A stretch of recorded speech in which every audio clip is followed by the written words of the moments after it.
Hello again, Struck. Today I will be streaming some more Torchlight 3. I just spent like an hour and a little bit more than an hour playing on the test realm, keeping that forged leveled up with the ice relic. And I've been experimenting with some other things in between.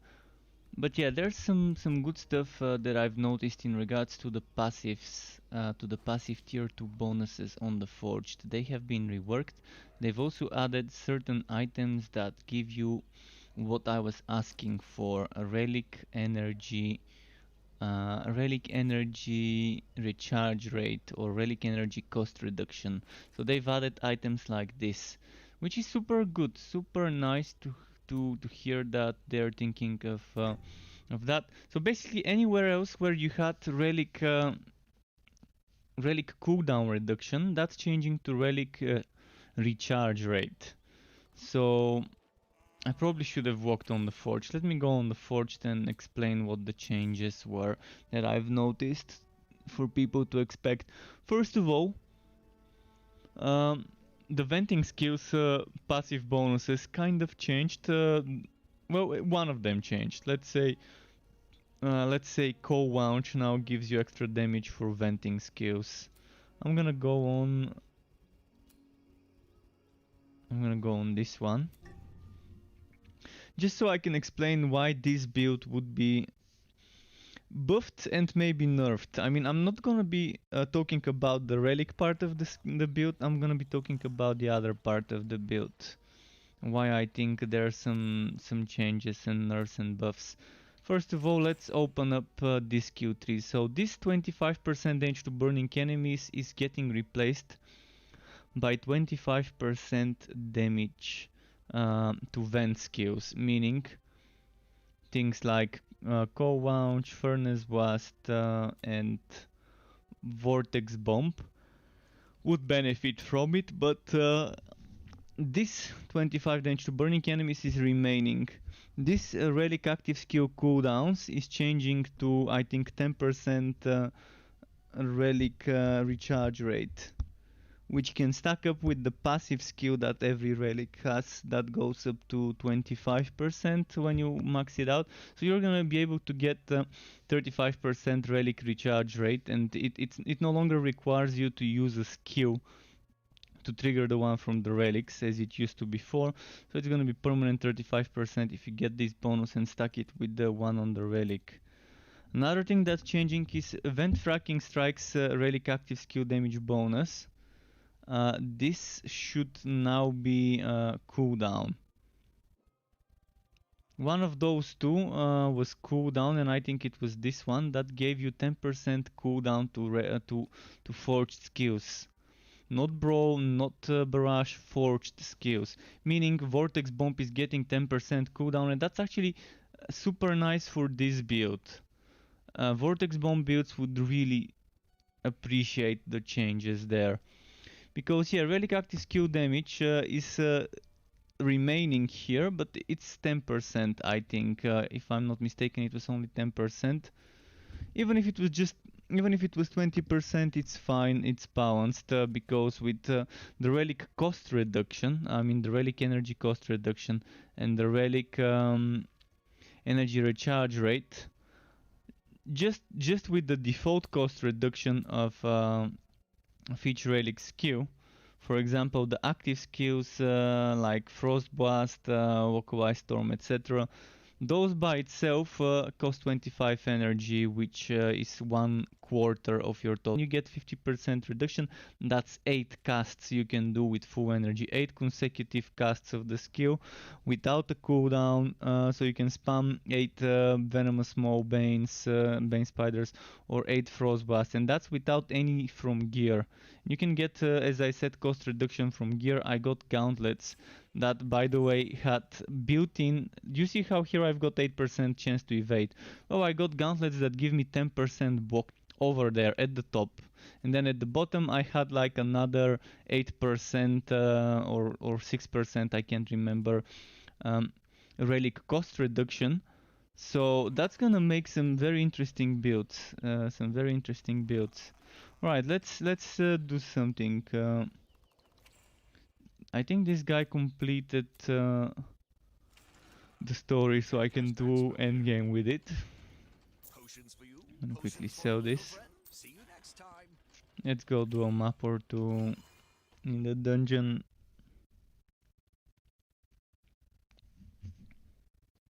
So not much is left. 1 week and 2 days. 1 week and 2 days until the planned patch. Maybe this week we would be getting cheat NPCs on the test realm, and whether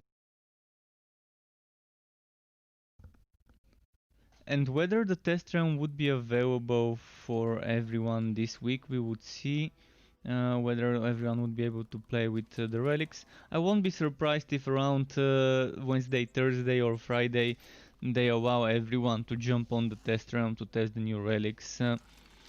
But they're saying that they're gonna try and bring the cheat NPCs back to the test realm early next week. We'll see how that would work out. Alright, let me do a few maps in the meantime. What have we here? Oh, blazing, shit. Do I really need to do blazing? I really don't feel like doing blazing, but I guess I have to. Let's do spiders, I guess. Poison spiders, blazing with Nimbo.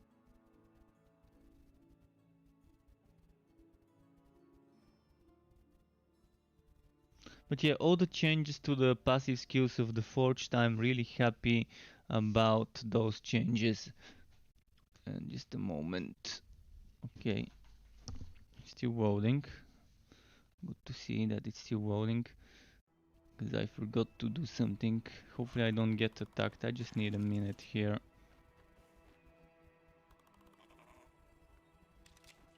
Mm, 20 more seconds and I'm gonna be ready. Come on, game. Alright, I'm ready now. But yeah, the big changes that I'm excited the most about is that change about not needing to use energy to activate the big power.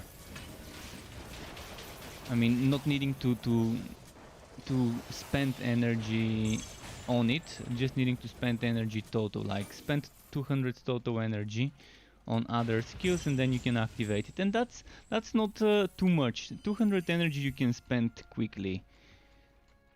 Like right now those skills have what 60, 90, 120 second cooldown based on your cooldown reduction, and that's not amazing. That's not amazing. See, this one right now with my all of my cooldown reduction was 50 seconds cooldown, and that 50 seconds cooldown is with 77.4 and then another 47.4 cooldown reduction, and I had some more cooldown reduction I think here.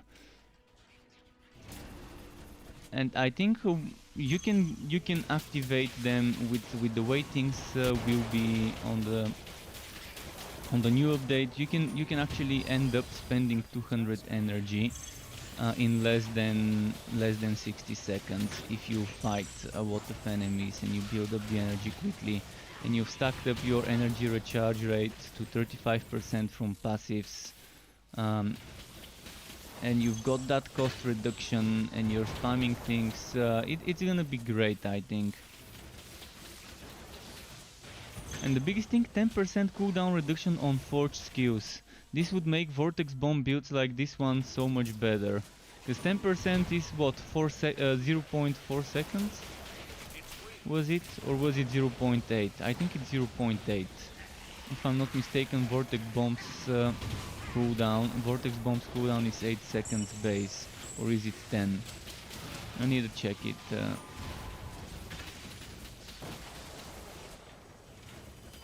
Let me quickly check. Vortex Bomb cooldown. Right now I am at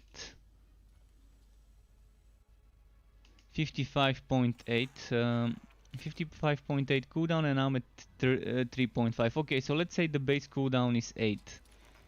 If the base cooldown is 8, 10% is 0.8. So getting a tier 2 fracking strike would give you that 10% cooldown. And this one giving you 25% damage to vent skills instead of 25% damage to burning enemies would be amazing change as well.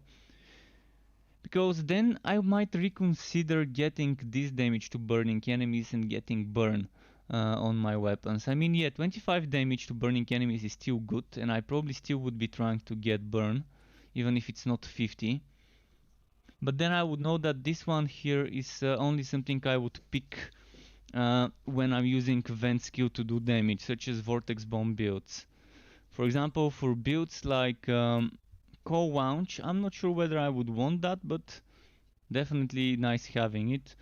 I'm not a fan of Furnace Blast right now, so I'm not gonna talk about stuff about it until they change the mechanic of Furnace Blast, the blast radius and things like that.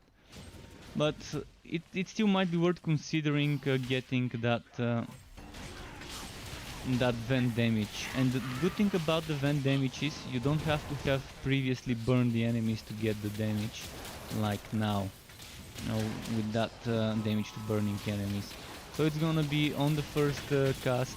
If you just initiate the fight with the vent skill, it's still gonna be triggering, and that's the great part about it. I'm so happy about those changes and those shit. I forgot I'm doing a blazing map.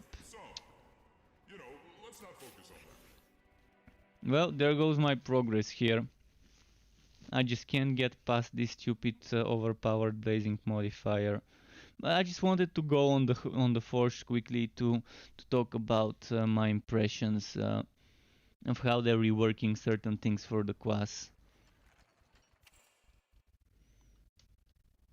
And yeah, cooldown for Vortex Bomb, something I really needed. And since it's super hard to get items with cooldown for Vortex Bomb, even though right now I'm using one, even though it's super hard, it's nice to get those 10% from passive skills. Oh, are you sure? Nicely. And there's interesting synergies, some interesting synergies when it comes to the relic passive and the relic active skills. You can make some weird builds.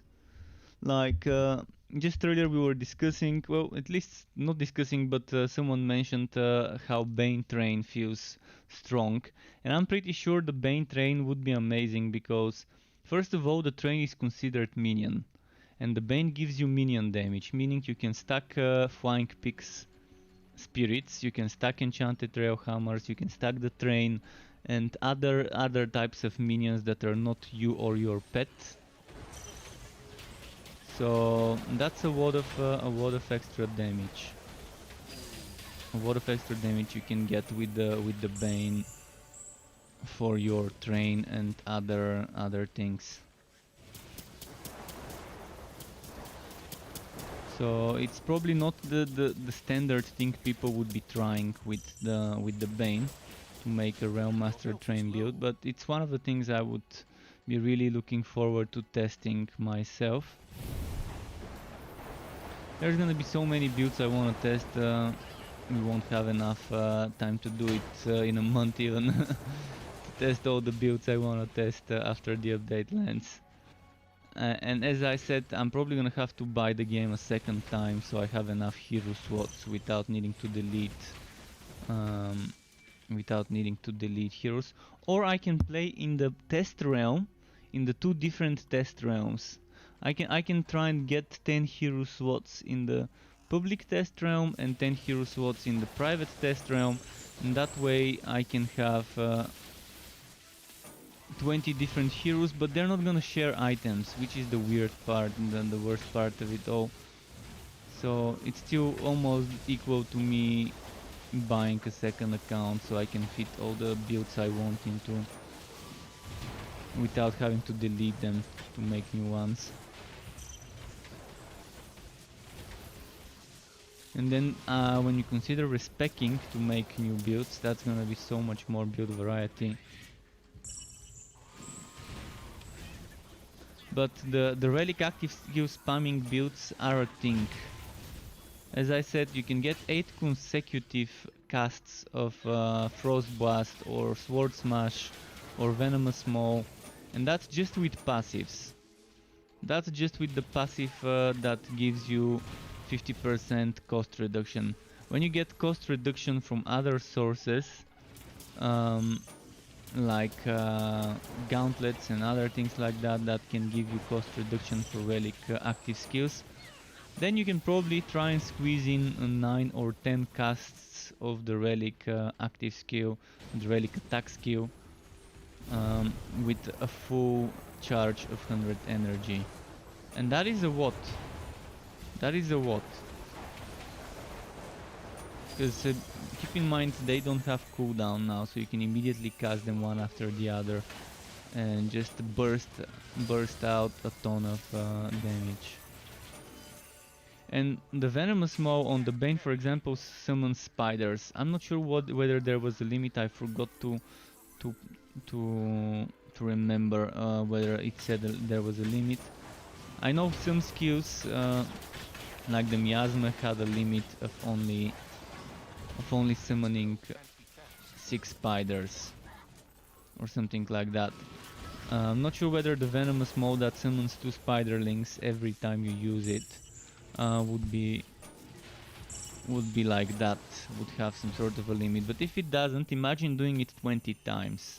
Not 20 times, 10 times quickly. Even 8 times quickly would give you 16 spiders, just by bursting 8 venomous maws, one after the other. And then there's the spiderlings that you can get from hitting poisoned enemies.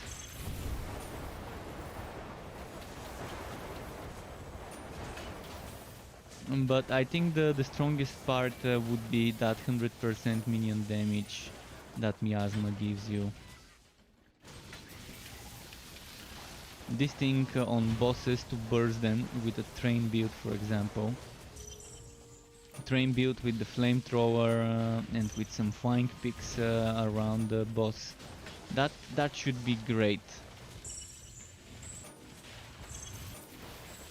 That should be super high train damage. While you've got miasma with the 100% up and the other passive that's 25% more minion damage.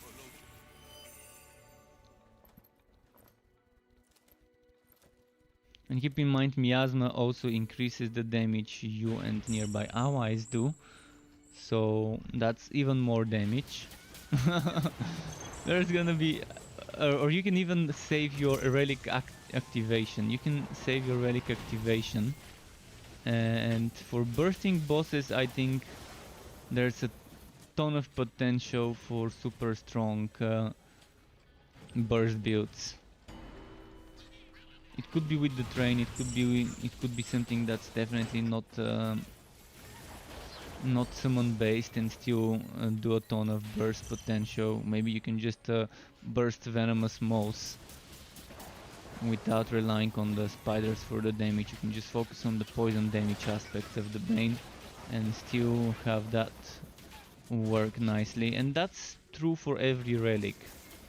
With the way they've changed how it works, with the way they've changed how the big relic skills work, that lets you save them up and only use them when you really need that burst potential. You don't have to use them as soon as they're ready for spamming.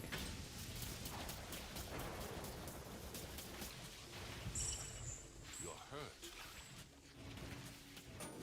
How many more spiders? 34 out of 40. Okay, a few more.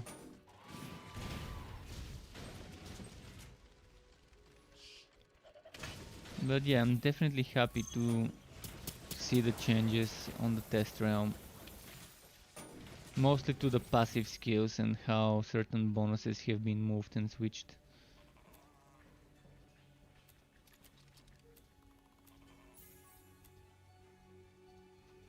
Wipesmith gifts.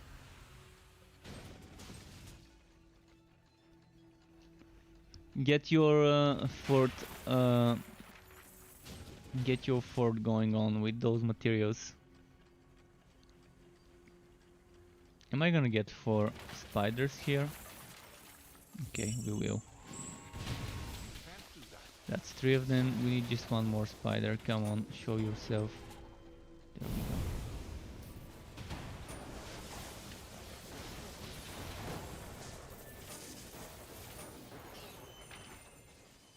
Your pack is full. That filled up pretty quickly. Farming all those items again would take a while, by the way. So even with cheat NPCs, it might take a while, unless someone abuses the cheat NPCs. If you abuse the cheat NPCs for items, it's gonna be okay. We can still get back our old gear to a certain extent without spending too much time. Manuel Diego says, I'm taking Cyclone Bleeding. Well, that's actually gonna be very strong. After the rework, Cyclone and Bleeding would be very, very strong. Any build that has a lot of procs is good for Cyclone. Because Cyclone is great for proccing things. It has a lot of hits per second, a lot of hits per minute.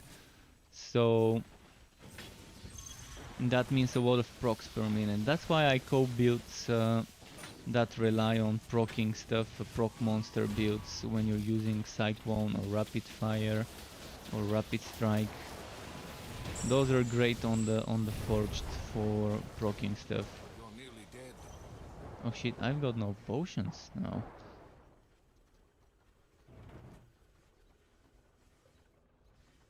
Well, now we are fucked, cause this is broken. By the way, this is broken on the test server as well. It doesn't wanna do damage even on the test server.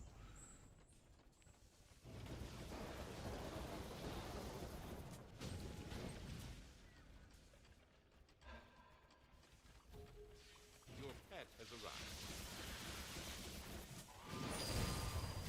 Alright, thankfully I survived. Had to be careful there. Without potions it's not easy.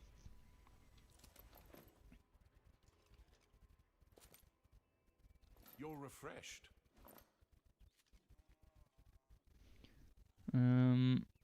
Yeah, it's not stronger than one-handed. This one can change. Instead of chance to stun, I could make it better, but I'm not gonna try too hard. Very soon the wipe is coming. We've got like a week and a couple of days. So, yeah, knowing that the wipe is coming so soon, I'm just gonna be killing for fun. Not trying to push, not trying to farm or anything like that. If you wanna see a different hero, let me know. Feel free to ask me anything about the current state of the Relic update. Keep in mind I've only played with Bane, Electrode and Cold Heart on the new update. So I'm still to try the Flaming Destroyer and what was the other one I'm missing, and the Blood Drinker on the new build, on the new update. I will though, I will, especially if they add cheat NPCs to the test round to next week. I will spend some more time tinkering with them, testing different builds, seeing what works, what doesn't. I'm mostly focusing on finding underpowered things so I can report them and let them know that certain things are not strong enough and would need buffing up. So normally on the test realm I'm playing on the easiest difficulty on the test realm, so that when something's underpowered it would be obvious that it's underpowered. I've also noticed something that's overpowered. I'm not sure what just happened. Was that a YouTube sub? Oh, Manuel Diego subscribed to my channel on YouTube. Thank you, Manuel, for the YouTube sub. Appreciated it really much. Which one do I wanna do? Poison or maybe this one? Let's do this one.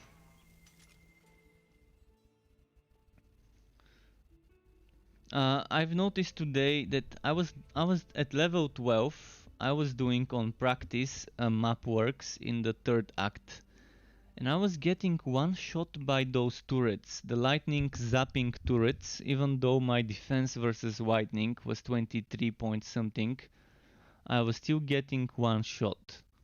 And that's on practice as level 12. Level 11, 12, 13 forged on a level 11 map. And it felt wrong to get one shot on practice from some turrets. Even if you didn't have enough defense, it shouldn't have been one-shotting. But I had as much defense as I could get at my level as electric defense, so it felt wrong getting one shot by those turrets, by the zappy power coils. So this is something I've noticed, that a hero can be underpowered if they go as a low level into a mapworks map in the third act and encounter those zappy turrets. Those turrets, even right now, if I've got like, what's my defense? I can see it, 14.2. Even if this one was around 60% defense and I go on ridiculous on a map with those turrets with a ton of HP, they're still gonna be doing probably half of my HP as damage.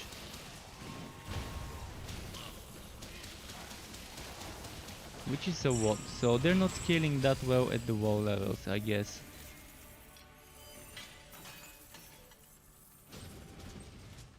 But yeah, I'm really trying to figure out what's underpowered when playing on the test realm, because everyone else is trying to figure out what's overpowered. And if that's the case, if most other players are testing what's overpowered, someone has to figure out what is the opposite, the underpowered kind of skills, abilities, combos. Because there's gonna be a lot of disbalance probably to a certain degree with the new relics when you combine certain builds and compare them with other builds. There's definitely gonna be a vast difference, and I think Bane probably would be one of the most overpowered relics for people to play the way it is right now. Once you have enough skill points, I think the Bane would be amazingly strong. Regardless whether you're doing minion-centric build or poison direct damage-centric build, I think you can still get a ton of damage from it.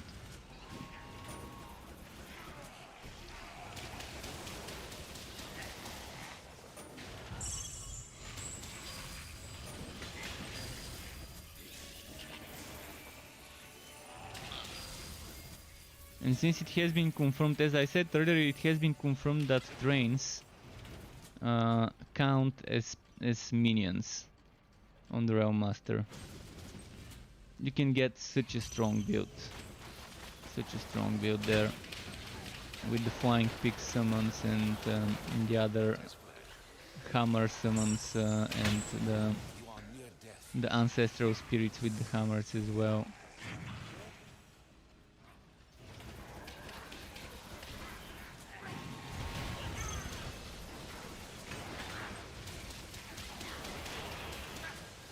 A little bit of desyncing here, not too much.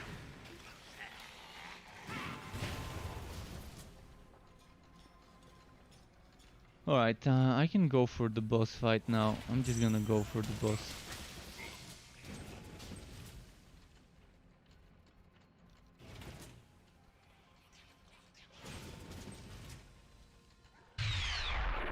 And TZZ Pop, thank you very much for the follow, welcome, and welcome back, third letter. You're loving this mini healer, can't stop playing it, so many views to try. Yeah, I can tell you, I loved that game yesterday. I enjoyed playing mini healer a lot, and I'm definitely gonna play and stream it again soon. There's so much, and it's so easy to switch builds, because you've got loadouts that can remember your item setup. You can freely respec your skill points. I guess I haven't tried respecting the masteries, but you can still respect the talents. Probably respecting the masteries is just done with the push of a button without any costs as well. with that reset mastery button. But yeah, there's so many things you can try in it. I'm really looking forward to testing the bunches of punches setup in Mini Healer with those with that gauntlet item or whatever it was that let you do more damage if you have no weapon equipped. This is probably gonna be the weirdest build I'm looking forward to in Mini Healer. Mini Healer is a nice little game, and I can see how it can be very addictive playing Mini Healer. And it's only what, €6.59 in my zone, so less than €7 where I live to get Mini Healer. Definitely had a lot of fun last night playing and streaming it, and it's nice to hear others as well. And Manuel is on Twitch. Okay, Manuel, welcome to Twitch. Nice having you here as well. But yeah, I should have probably put it in the title. Ask me anything if I do know it, and if I can answer it, I will when it comes to the new relic update.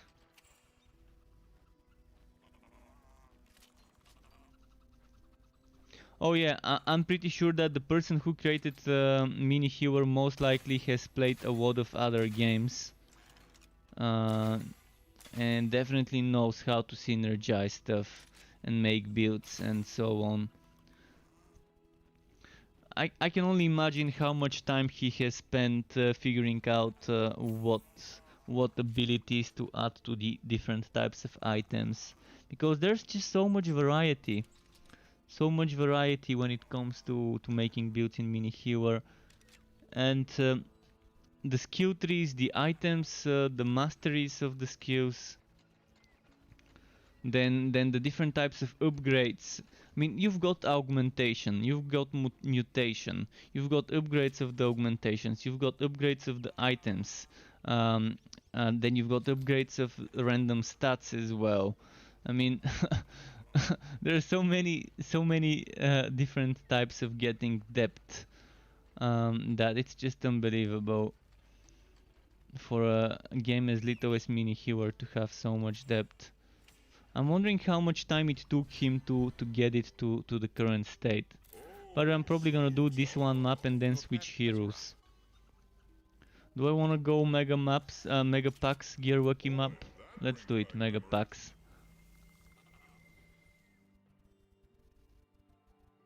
I had a blast last night streaming the game. I had more fun than I expected, because before streaming it I didn't even research the game. I wanted to get surprised. I only researched the game like 30 minutes before streaming it yesterday, watching 2 minutes of someone playing it just to see how it was, but definitely tried to avoid spoiling myself before playing Mini Healer. And it's great.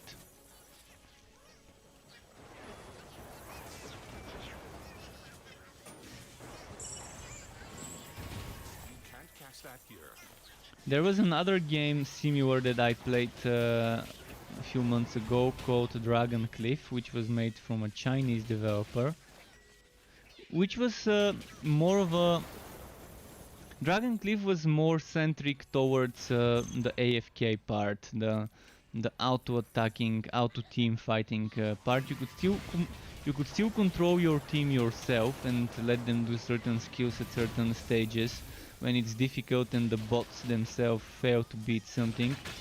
But when it comes to Mini Healer, it's definitely more about you using the right skills at the right time to deal with different boss mechanics. The whole system of the bosses is amazing, because you can see how much work the person has put into creating some special boss mechanics, so it could feel like simulating an MMO boss or an MMO boss fight.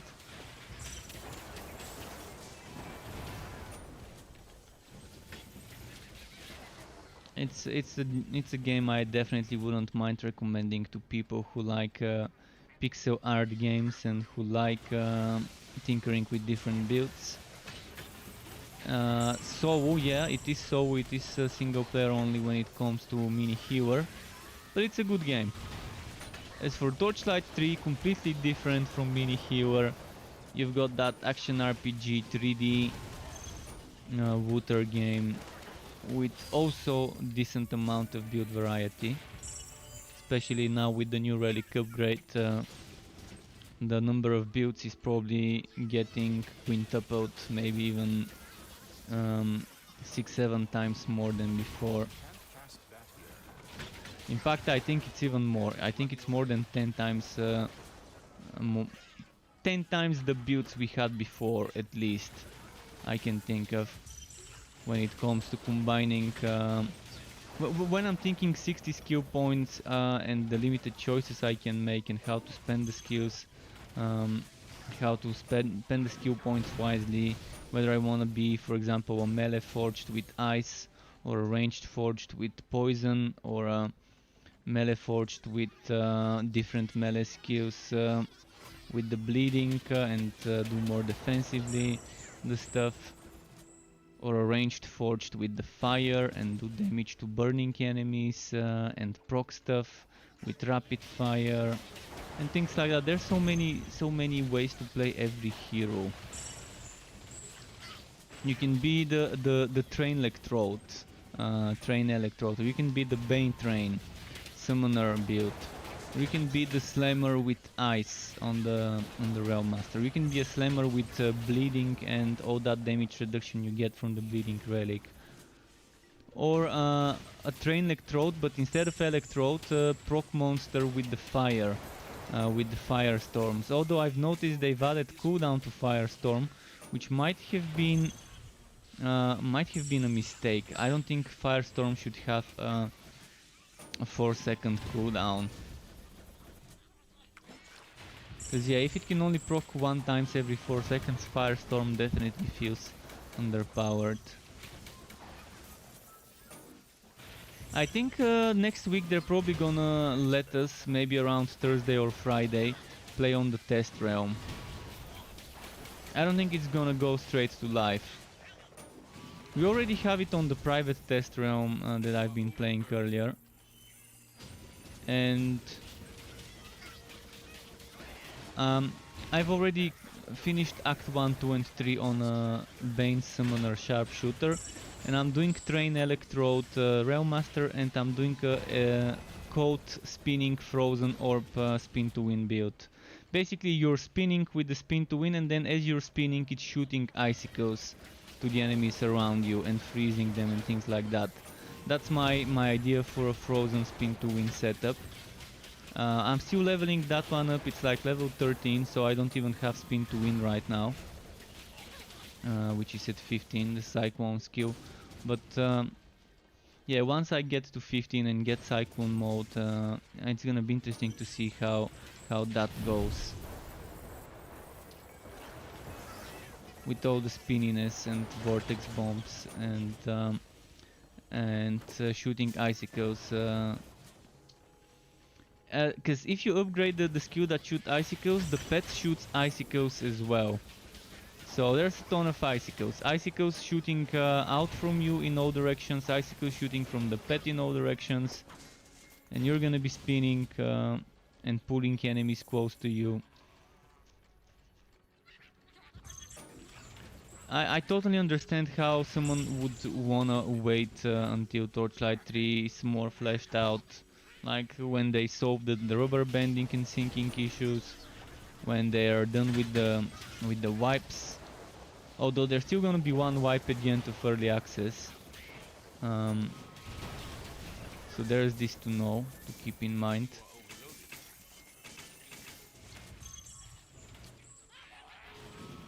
And there are so many bugs that still need fixing, but after this relic rework they can focus on fixing bugs. And rebalancing things finally, because this relic rework shifted their focus for a while. I'm assuming the past 2, 3, 4 weeks they've been working hard at making this relic rework, rebalancing it, fleshing out all the little details of what skills would buff what stats and things like that, which makes sense. It's understandable for them to shift their focus for a while until the update's done and finished. And after that, knowing that there's not going to be any more major reworks, it's going to be nice to see them focusing on fixing broken things like the broken power projection healing and focusing on balancing.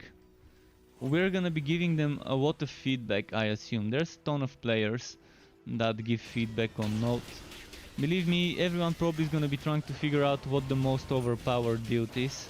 I'm gonna be trying to figure out what the most underpowered build is. I'm gonna be playing after the wipe on practice. I'm gonna be playing on practice, trying to figure out which build is too weak for practice. If it's too weak for practice, then it's definitely weak for any other difficulty. And then after that I'm gonna be focusing on figuring out what's overpowered and playing on ridiculous to figure out which is super strong on it. I kind of have certain ideas which builds would be bad, like you can obviously make a very badly synergized build and not spend your skill points wisely and try and make an underpowered build. But I'm not gonna be intentionally trying to make an underpowered build. I'm gonna be trying to make a synergized build and figuring out if synergized builds would still feel underpowered compared to others. We'll see, I mean time will tell. I'm gonna have to get specific items to test those builds I've got in mind.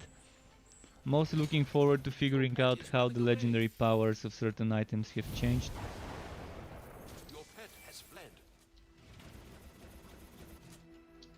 For example, this relic active skill damage now boosts the active skill damage of all relic active skills, or is it just for the old relic attacks like Venomous Maw, Walk-Away Storm, Sword Smash and Spinning Blades and all of that, whether that's the only thing that's getting boosted by this extra damage, or is it for every other one as well?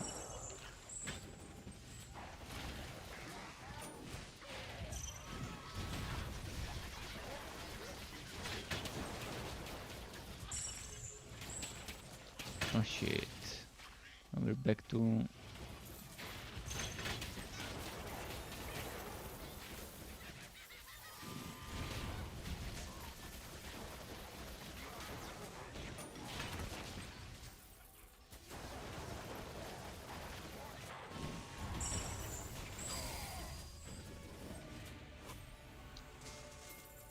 Right, played it safe with this one. Your pack is full.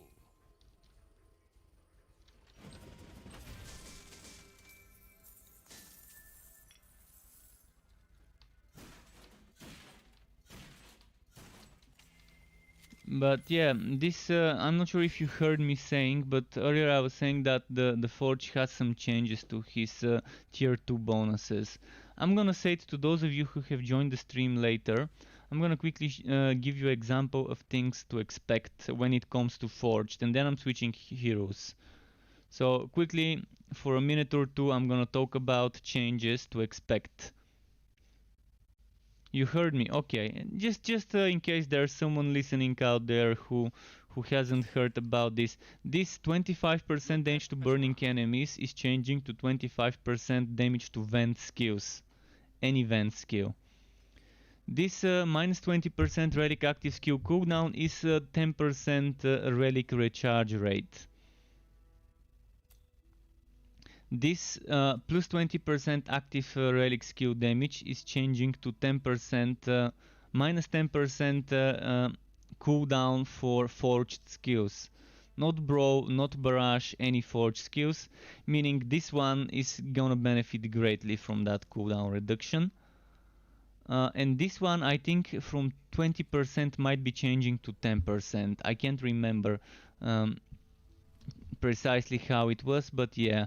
I think it's only 10% relic active skill damage for balance reasons. Even if it's 20, it's not bad in regards to balance. I can't remember exactly, but yeah. The other stuff, I don't think the other stuff changed. Oh, yeah, actually I talked about this. But yeah, I think that's some of the big changes that you're gonna be noticing. The rest seems to have remained, and this was still broken on the test server. This still didn't heal me, the tier 1 bonus. Alright, I'm switching heroes. Any preferences? Do you wanna see Dusk Mage, Sharpshooter, Realm Master with train, Realm Master without the train, Summoner, Dusk Mage, or whatever? We've got a lot of options here.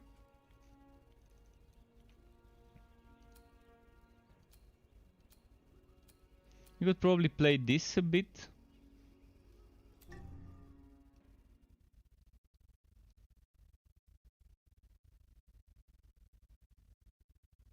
By the way, third letter, how is the druid? How is the druid built in mini healer? How does it feel? Because I started with the druid and then switched to a mixture focused mostly on auras and on the priest build.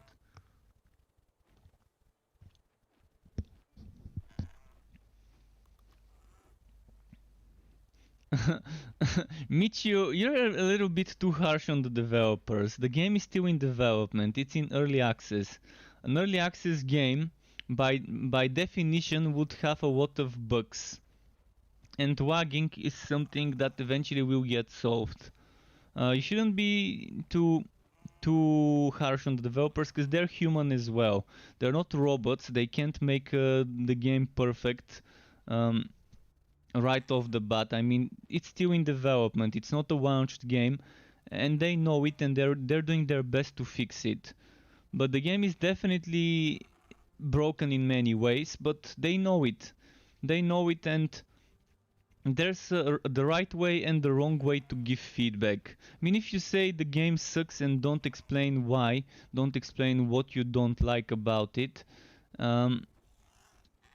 and don't give them some feedback, constructive criticism and stuff like that, they're not gonna really take that comment seriously. So yeah, just keep in mind that they're people, they're not robots. They can't make the game perfect in the beta. I mean, that's why the early access beta exists. So we can tell them what is broken, what is overpowered, what is underpowered, and give them feedback and let them fix things. It's definitely wagging a lot. I'm not a big fan of the wagging. I'm not a big fan of the rubber banding, but they've already made it much better than it was a few weeks ago, and they're gonna continue. They're gonna continue working hard at making the game a better experience, especially with the upcoming update. It was all based on player feedback. The upcoming relic rework is something that would not have happened if many people didn't say, hey, I want more skills, hey, I want passives, hey, I want more skill bar slots. Those are some of the most voted things on Note, and the things that people wanted the most. Well, they're getting it.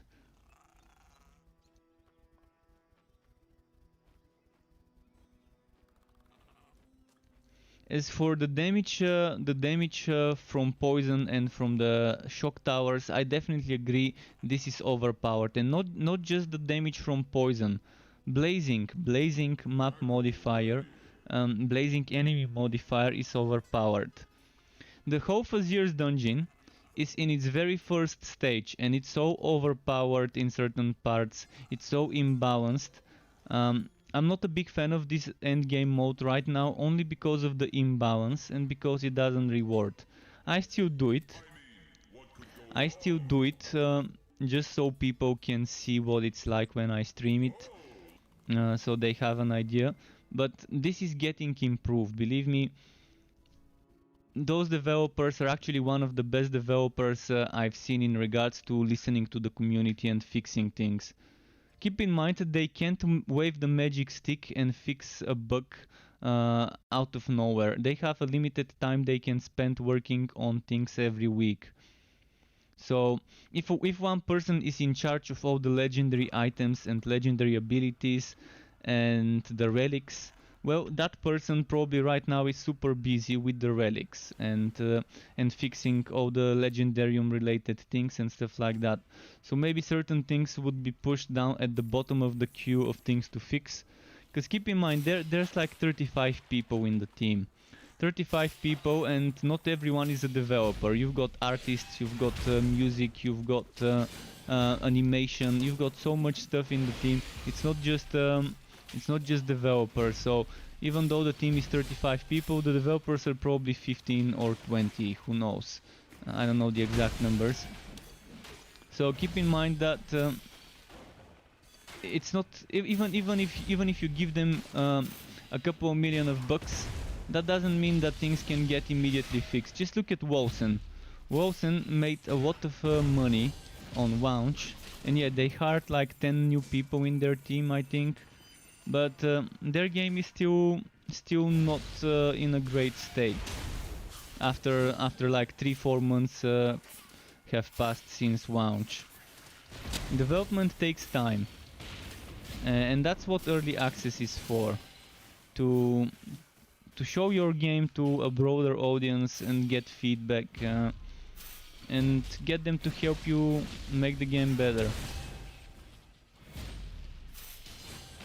See, I love playing early access games because I know what I'm getting into.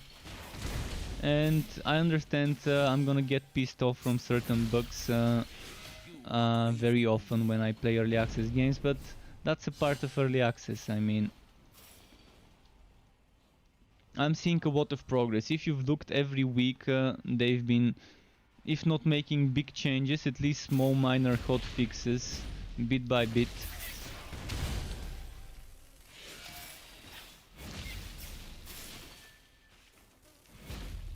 But Extra Games is actually one of the dev teams I really respect in the way they're handling their game and how they're listening to the community and communicating with us all the time and doing every week when possible a dev stream, sometimes with developers chatting and answering questions, sometimes just with the community manager. I mean, there aren't that many dev studios that are doing this, that are keeping this close of a relationship between themselves and the community. They're just I can count them on my hands fingers how many companies like that I know of in this genre specifically.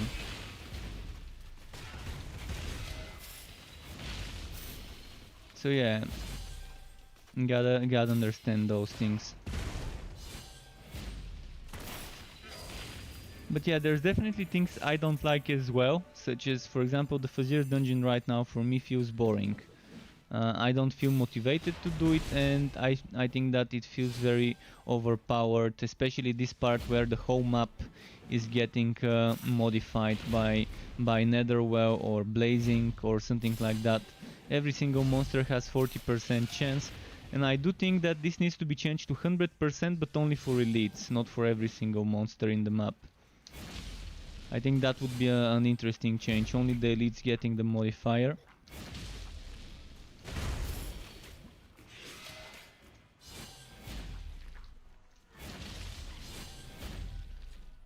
And in general, I think it shouldn't be just about more damage, more HP and more movement speed. In fact, movement speed is one of the most boring things you can give the enemies. It's forcing the player into kiting. It's forcing the player into kiting even melee enemies because they're super fast sometimes. Like those high-wit drones and soldiers. They got nerfed, which is good. They needed a nerf. But on Ridiculous, every monster is getting 50% movement speed. When you start doing the Fazir, you can see at challenge level 28 they're already at 15% monster speed. So do they go up to 100%? Do they go up to 150%? Is that even a reasonable amount of movement speed to give the enemies on a map?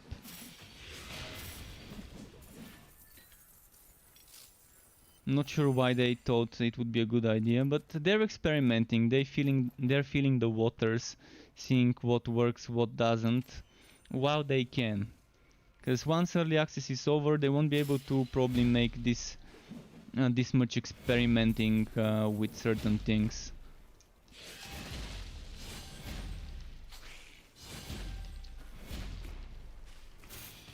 But yeah, if I look back 1 year ago, or a year and a half ago, or year and a few months ago, and see all the things that have changed since then, that's a ton of changes. I mean, I still remember the system. The first time when I played the game, the skill system was so bad. You had to kill enemies, and then the enemies would drop skill points, and you had to collect those skill points and then use them to purchase skills.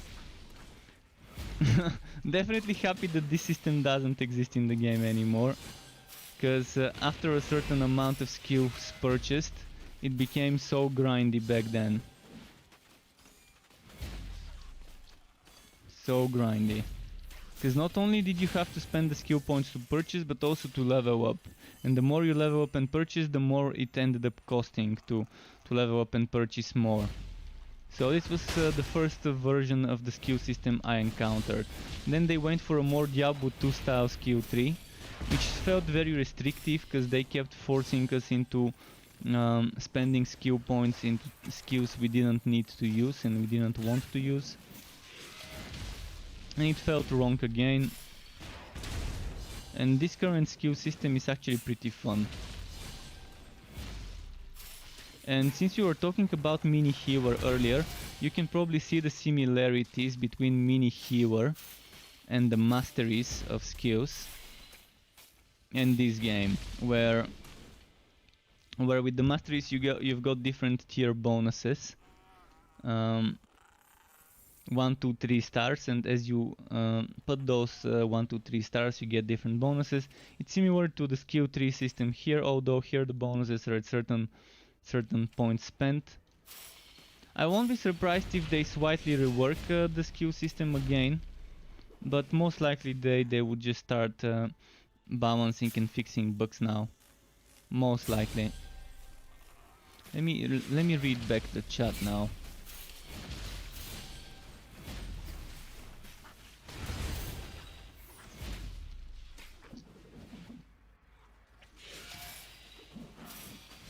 Reducing the cooldown of the spell in Mini Healer. Oh, just Vampy is hosting me. Thank you very much, Vampy, for the host. Welcome to you and your viewers to the Struck Club. Nice having you here. Again, feel free to ask questions about the game. I might have some knowledge to share with you all. Wouldn't mind sharing it at all. As for the third letter's comment about cooldown for the spell, did you check in the Atlas on Mini Healer? Did you check the Atlas to see if there's any dispel or cooldown related items that can help you? Or in the passives, in the talent trees, if there's something that gives you cooldown for the spell or for your skills? By the way, if anyone wants to group up, we could group up, but expect a lot of lagging. If we group up right now, in the current state of the game, there's still some lagging, especially if you're from different countries. There might be some disconnecting as well. But I wouldn't mind grouping up a bit.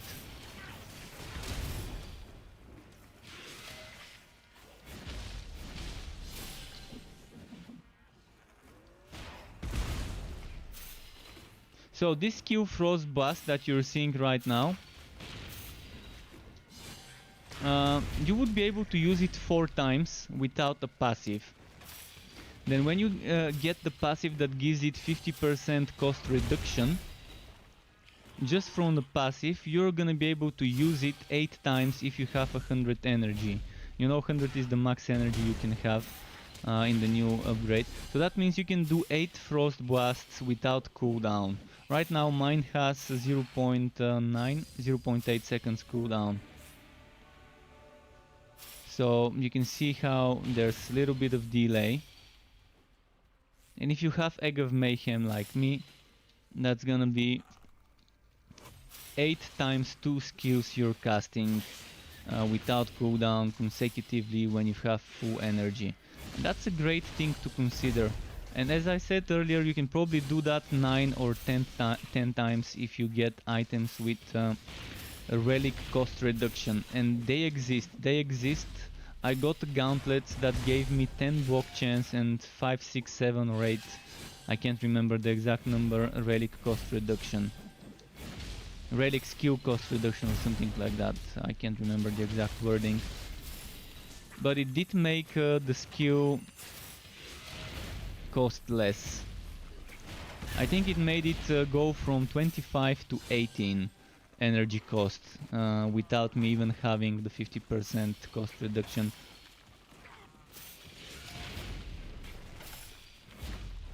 Oh, that's an invulnerable enemy. Alright. So yeah, block chance being as built-in modifier on items. You know how items right now can roll with defense or with evasion at the top. At the top of a blue item like this one or this one, you can get, oh shit. Can this guy actually hit me and do damage? Oh yeah, he can.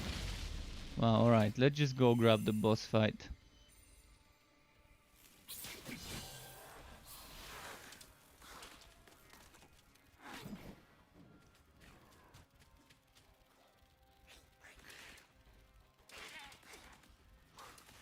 He's gonna go for the boss fight. And then I'm gonna continue talking about what I was talking. It's definitely worth getting excited about something like this. This means non-shield block chance would be much easier to get again. Because before, when the game started early access, you could get block chance in the place where you have the secondary affixes. Where right now I've got gear work, attack speed and defense. But at the top it was always defense. Now at the top you can get defense, you could get evasion. And you would be able to also get block chance at the top, the very first stat affix under the legendary one. That spell can't be cast. So having gauntlets with 10 block chance and a few percent of cost reduction for relic skills would be interesting. I mean, there's fun builds you can make.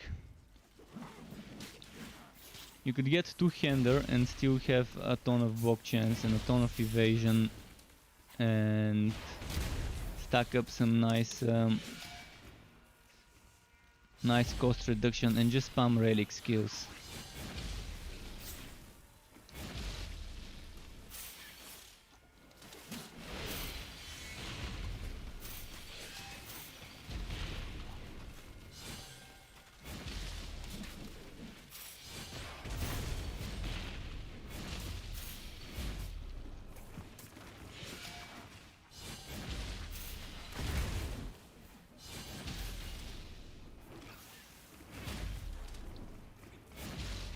Wow, so many. I'm trying to kill the ads first before I go for the boss.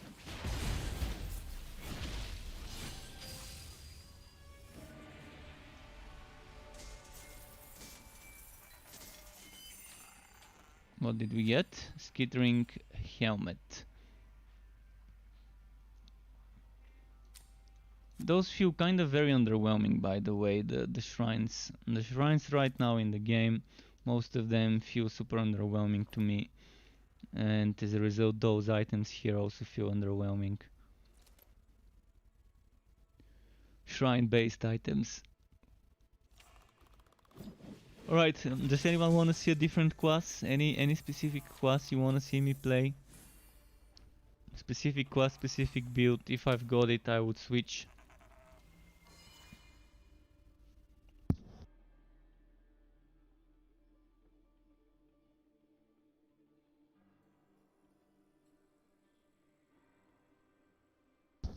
And third letter, yeah, after level 50 you probably get to that point where you do need to look for items to enhance the build. And if you've looked at the trailer, there was a very strong druid build out there doing a ton of damage. That was using that druid active skill. I forgot the name. Growth or rebirth, regrowth or something like that. That skill that's like a buff and stays similar to like an aura buff on you for a while.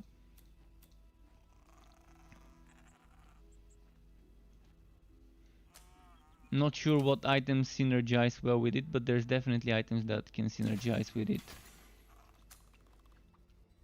Should I do another map on this one?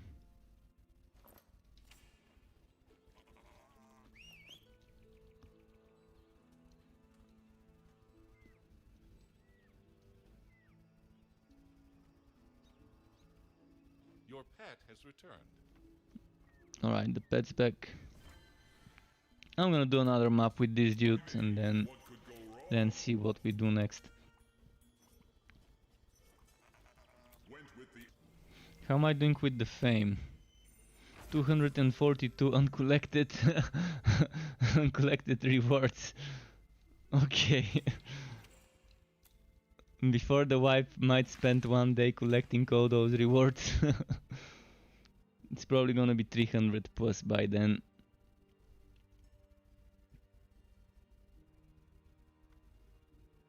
By the way, if anyone has some ideas of free-to-play or cheap games that I can play and stream, feel free to throw some ideas at me. When I do have time, I always like getting some variety. Had a lot of fun yesterday with Mini Healer. And I'm having a lot of fun on the test server with this game. Can't wait for the time when we would be allowed to stream the test server again.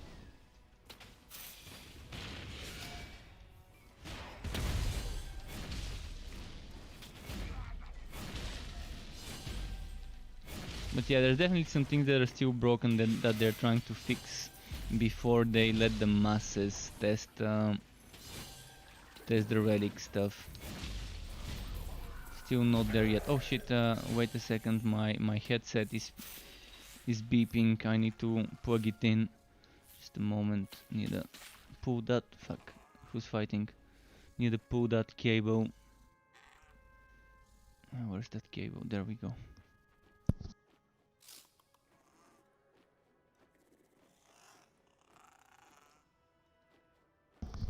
Alright, there we are.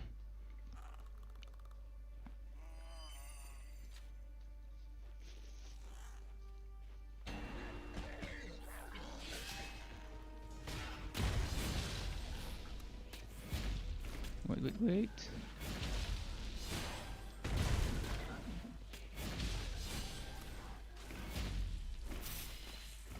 You're badly hurt.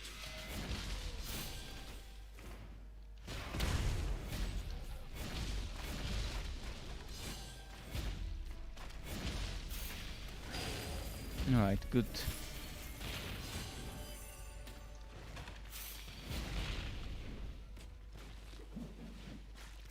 But yeah, feel free to ask questions. If you see me playing a certain thing and you're wondering why I'm doing this or that, if you want some info about builds or whatever, feel free to ask questions. Every single build I've got on my website and on my YouTube channel is getting a massive rework though. Every single build would get a massive rework one by one once they update the game. I'm gonna try and make a build a day, but it's gonna be dependent on items to a very high degree. It's gonna be very dependent on items and the drops I get. So hopefully I can do a build a day after they update, after they let us show the new relic content.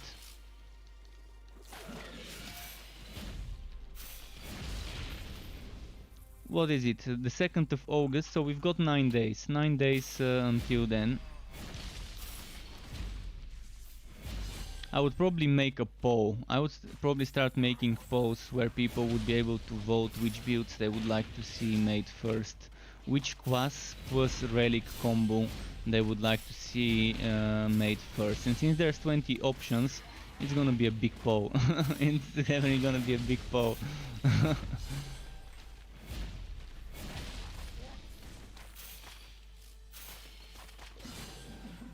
Your pet is fleeing.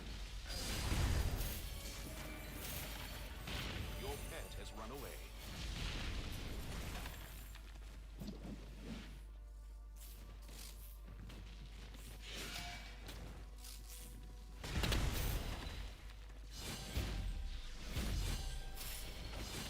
Your pet is back. Alright, alright. Take it easy with those nether wells, just fooling me. How many more spiders? 24 out of 40. So a bunch more.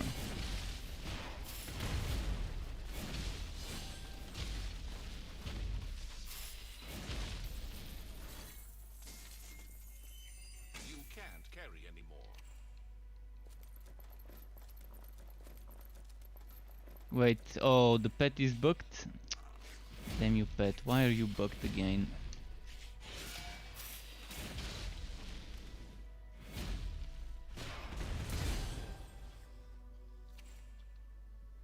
I'm gonna have to delete items now. By the way, are you guys enjoying the 12 days of Wipesmas event where they're constantly giving us free materials? Are you enjoying doing stuff in the fort and experimenting with buildings and stuff, with designing your perfect fort?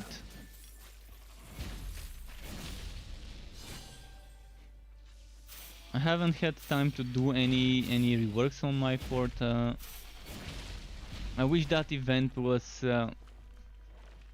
something they would do every now and then on the live server as well, giving some materials and things like that. Would have been nice.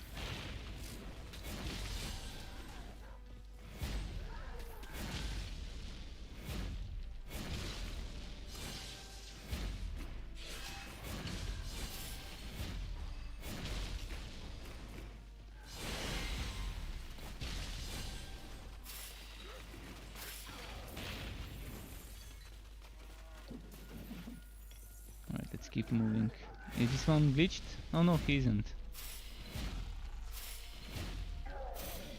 This one would also be very good after the update, because this guy would also be able to do the walking frozen orb build, where you're walking and then there's icicles shooting in all directions from you and from your pet. It's gonna be fun. It's gonna be fun as a setup to do.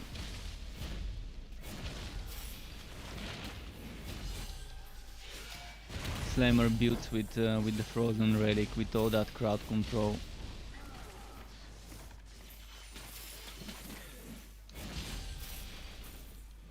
And by the way, they've added a very nice high damage slamming skill on the golem. With the golem, once it's summoned, you can press the button again, which would teleport the golem to the location of your cursor, and he would do a slamming attack that does a lot of damage, like 600% weapon damage or something like that. That by itself might seem pretty strong. I've not tested it. I'm probably gonna test it at least with a single point, although I'm not sure whether the high damage is with just from a single point. But I'm gonna try and maybe test it later on my forge to see how the golem feels.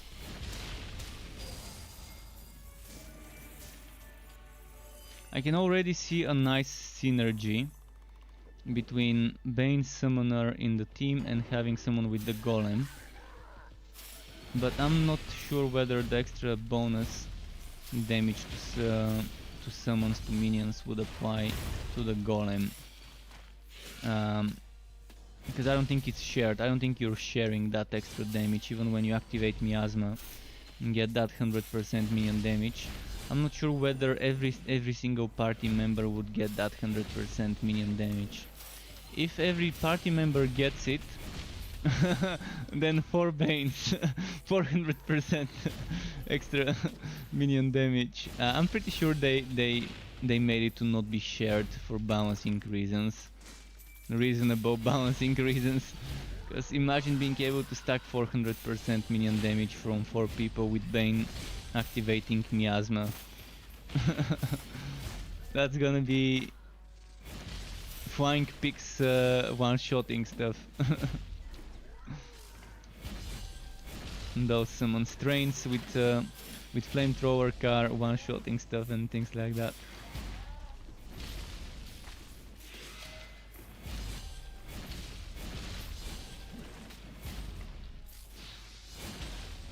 And that's excluding the 25% bonus from the passive for minion damage on Bane.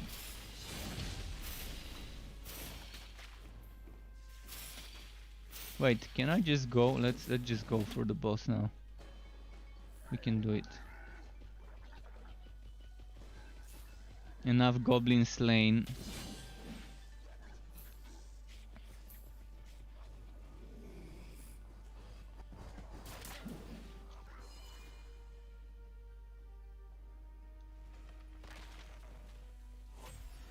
Okay, here we are. Who's the boss now? The boss is probably in the toilet right now. Yeah. It must be a big one. I'm not sure. Yeah, well, bugs will be bugs.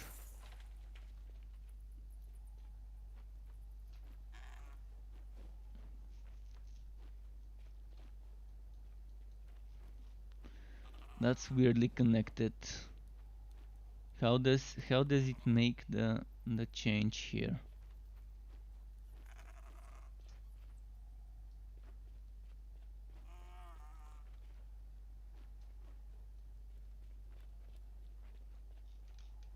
Alright, let's switch heroes now that there's no boss in this map.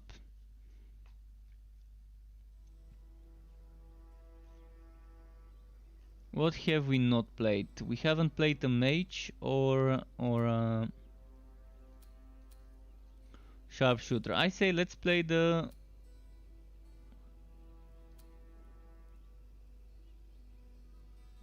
mage now, maybe a bit.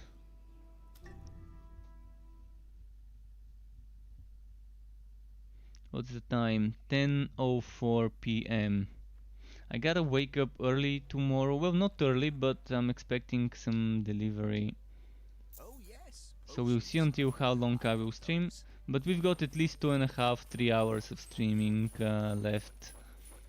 Because around noon I'm expecting some burgers and stuff, frozen burgers and stuff to get delivered from the butchery.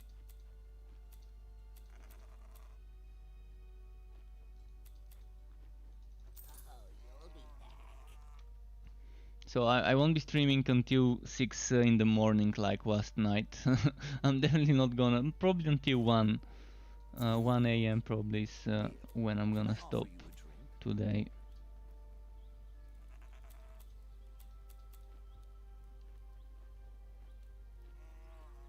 Alright, let's go.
Alright. What have we here? Netherwell as well. Alright, it's gonna be a little bit repetitive doing Netherwell again. Let's do Act 3 at least something shocking.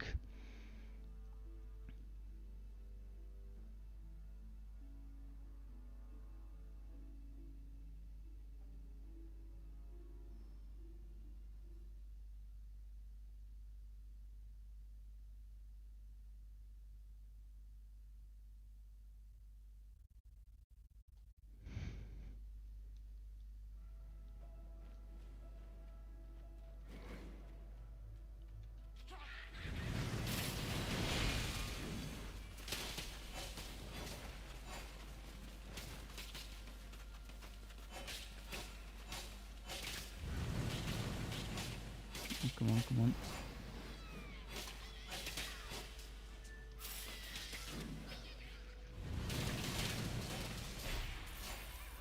This build, I can't wait to remake this build in the new game. I'm wondering what I should remake this build into. I still love the crowd control a lot, so probably it's still gonna be Ice Relic for the piercing light build.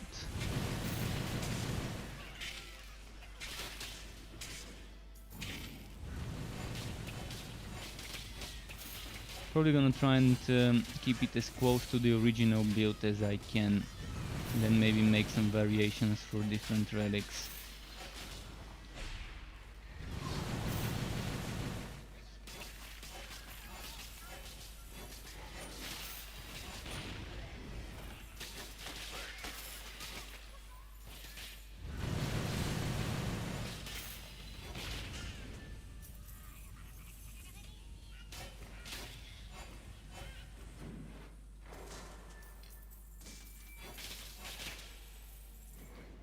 Let's see what's here. 1 out of 8 pancakes. Alright, that means it's not gonna drop as much, I guess.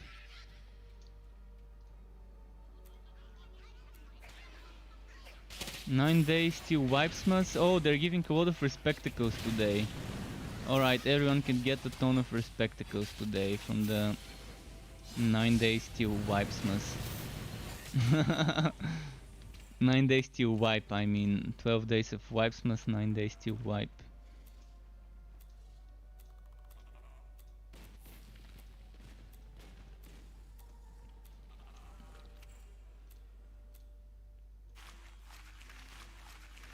There you go.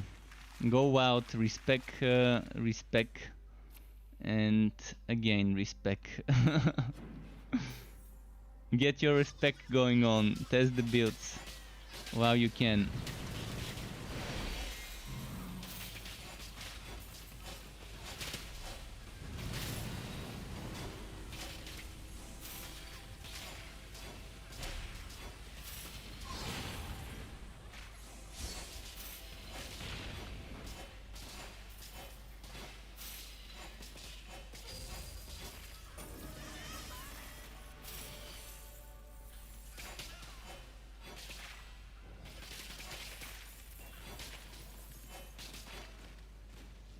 Let's see.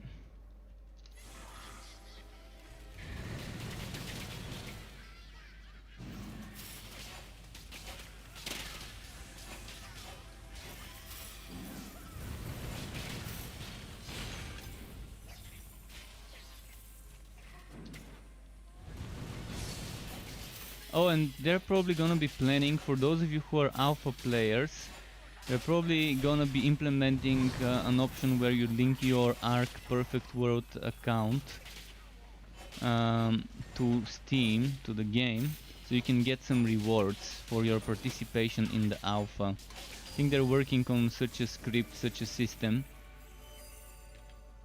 So expect some more rewards. If you've played on the alpha, expect to get some rewards, like for decorations and stuff like that.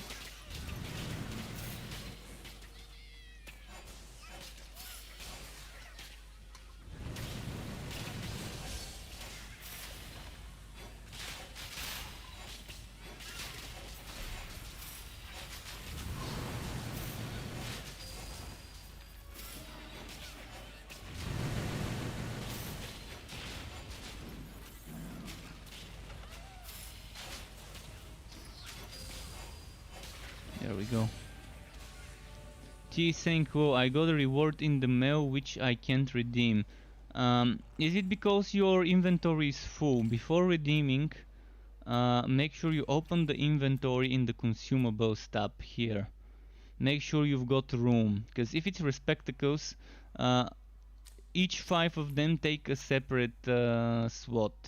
So make sure you've got one slot for every 5 of those.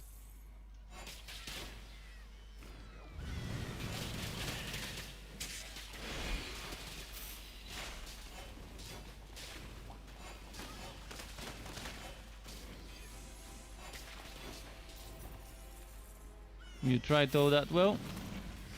Not sure what could be going on there. Was it respectacles or was it something else that you couldn't redeem?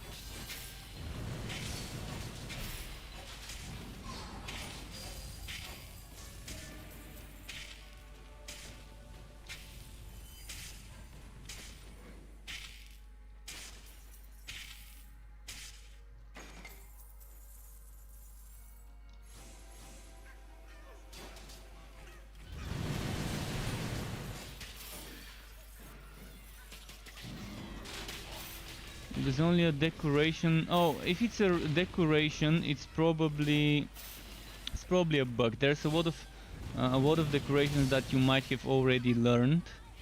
You might already have those decorations, and that's why it probably doesn't want to redeem.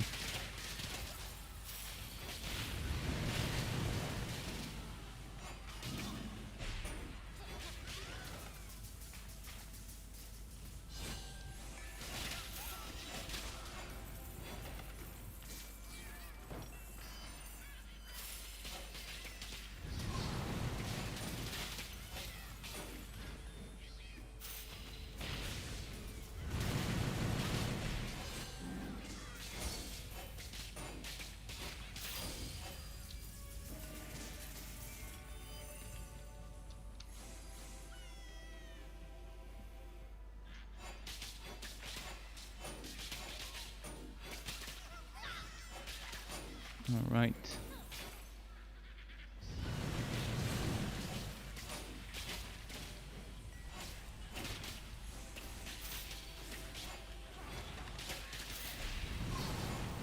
Let's go for the boss now. Just go for the boss. Here. It's a different error message and it was a reward, so you don't know really. Alright. It's getting wiped anyways, so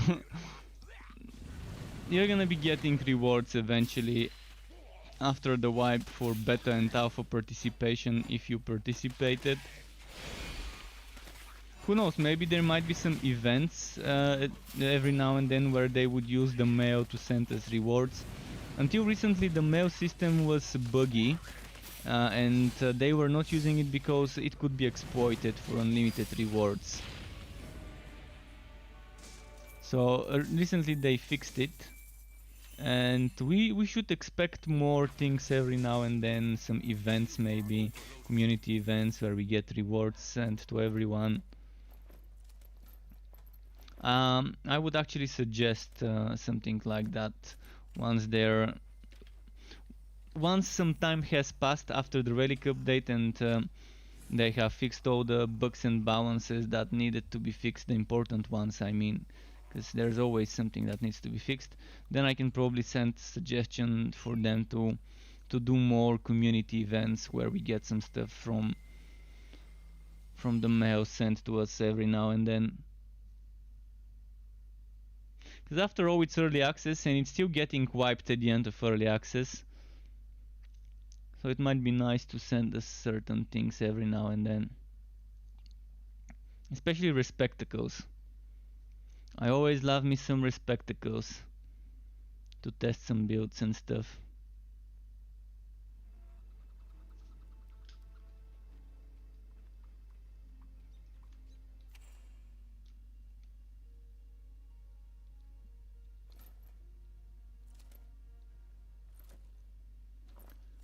Right, let's do a few more maps with the mage. You're up to the challenge? Hmm. Your pet has arrived. Well, maybe gear work, although I really don't need any specific items right now. I still haven't found the entropy item. So far I've been playing for like more than 300 hours spent on the game since the early access started, and I still haven't found this one item for the entropy. I mean, there's a bunch of other items I've never found yet, a bunch of legendary items, but for the mage I really wanted to try all those weird items that open up some nice builds. So the Molten Reach I think is the one I'm still to find on the Dusk Mage. Is it? Let me check. Dusk Mage stuff. Dusk Mage stuff. Okay, I've had the Brilliant Herald on the other server, on the test realm.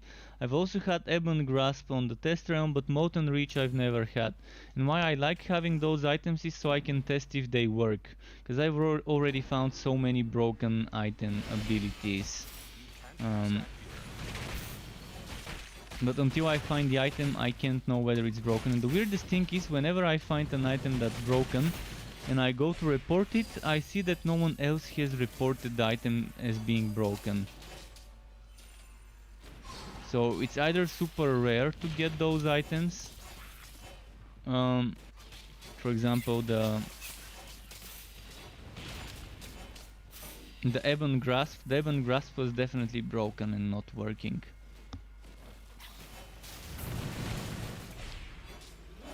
So probably either people don't try to do builds with those items, or they're just not bothering to report stuff, or they don't have the items.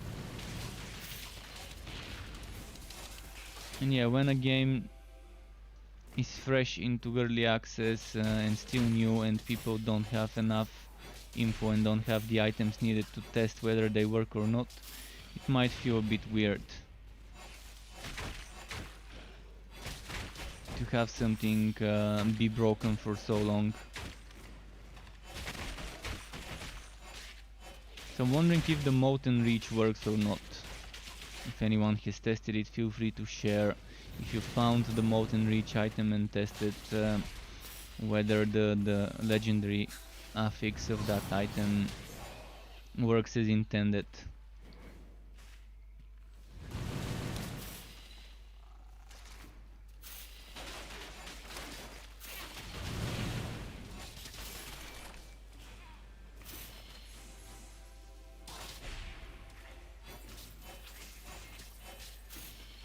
Because right now, with the item I'm using right now, Arc of Light, Holy Bolt is triggering upgraded Absolver, but only the damage. It doesn't fire missiles, and it doesn't seem to travel as far. See, Absolver doesn't travel as far. It reaches all the way to here. If I were to change this,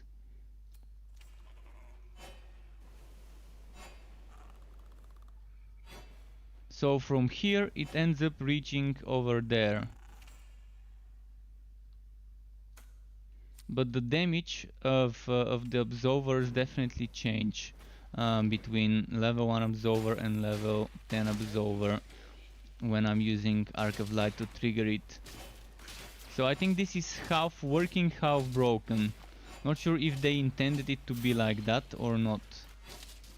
But if they intended it to trigger the upgraded Absolver, then I don't see why it shouldn't trigger the tier 1 and 3 upgrades as well.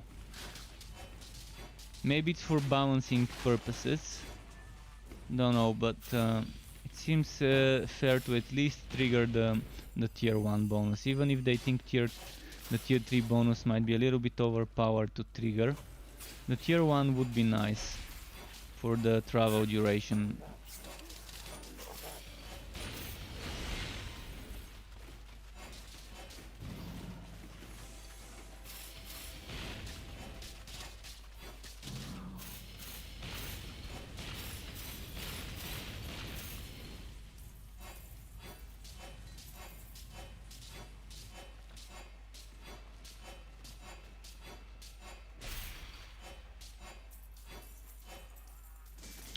figured out those.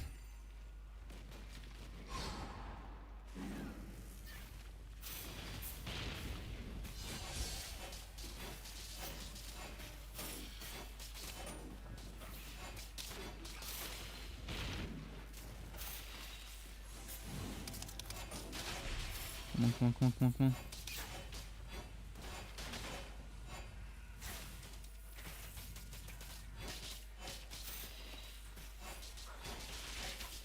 But it's not that easy for them to see when you got the game, because you see it's different. This game, let's say this game client is separate from the beta client. So on your Steam library you can have the beta client as a separate entry than this one.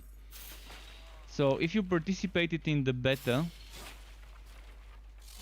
on Steam, they can probably know. They would know which Steam account participated in the beta. But when it comes to the alpha, they wouldn't be able to know unless you link your account to the Perfect World account, to the Arc launcher, which is the Perfect World Entertainment launcher. In the alpha, we didn't play from Steam. We used to play from the Arc. So they're working on a system that would allow us to link up between Arc and Steam, or between Arc and the game account or whatever. So they can figure out who played in alpha and who is due for alpha rewards. Most likely it would be some statues, some wardrobe designs and things like that for our fort. Which is nice. It's still nice to have some extra stuff, especially storage. I'm a big fan of storage. Especially now that there's gonna be many more interesting builds. It would be nice to keep those on different storage statues, on different storage entries. I love the wardrobe system. I wish I could access it without needing to use the statue itself. I wish it had, like in Diablo 3, like an interface where I could access those without needing to place them on my fort as an interactable object. Because in the end I would have to end up clustering my fort with a lot of statues, I guess, for storage.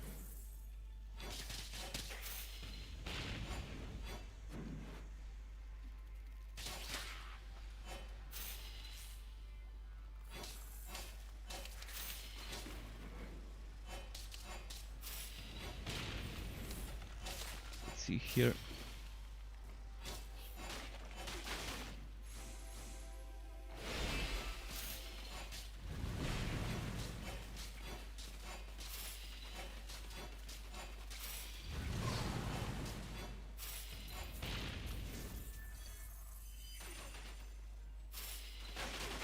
I'm loving Cold Heart though. I'm loving Cold Heart now, and I'm loving Cold Heart after the changes as well.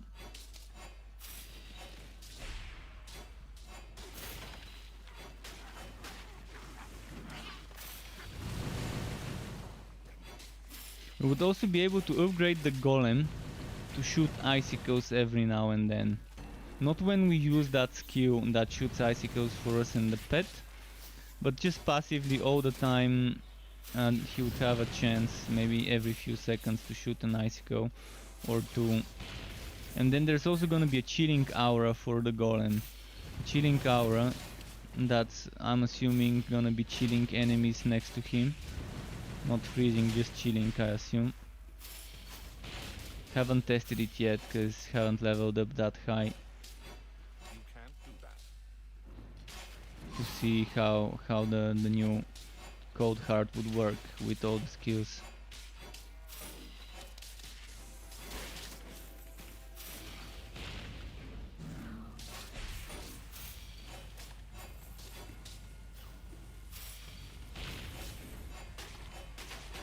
You can't cast that spell here.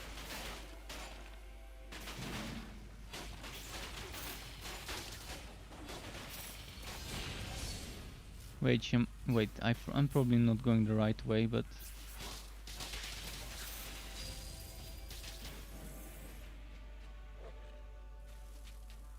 Maybe it is the right way.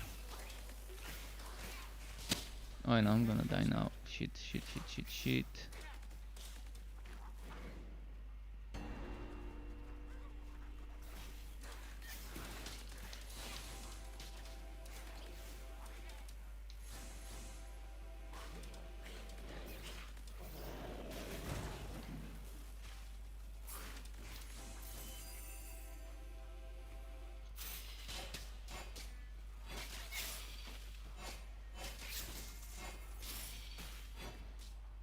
And that was a lot. A lot of kiting.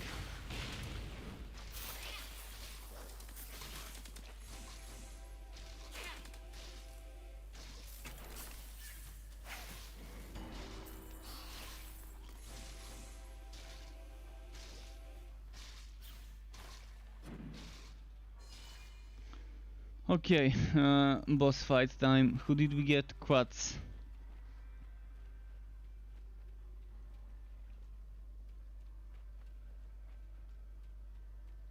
You can't do that. My relic activation is ready as well.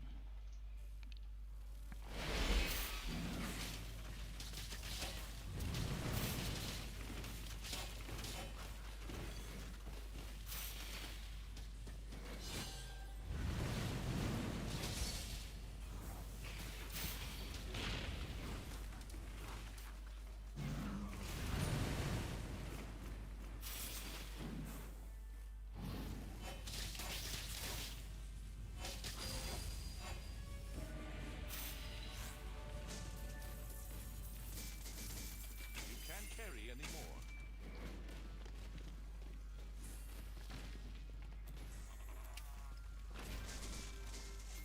Your pack is too heavy. Let's see.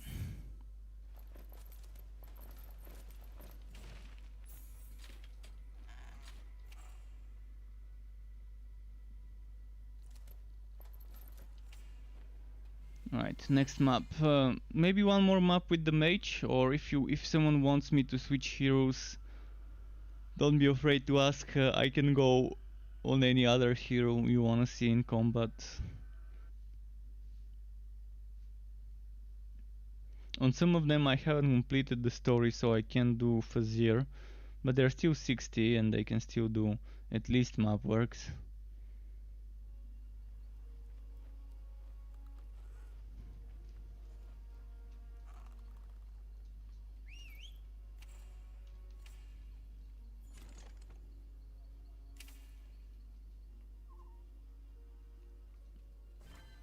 Your pet has arrived.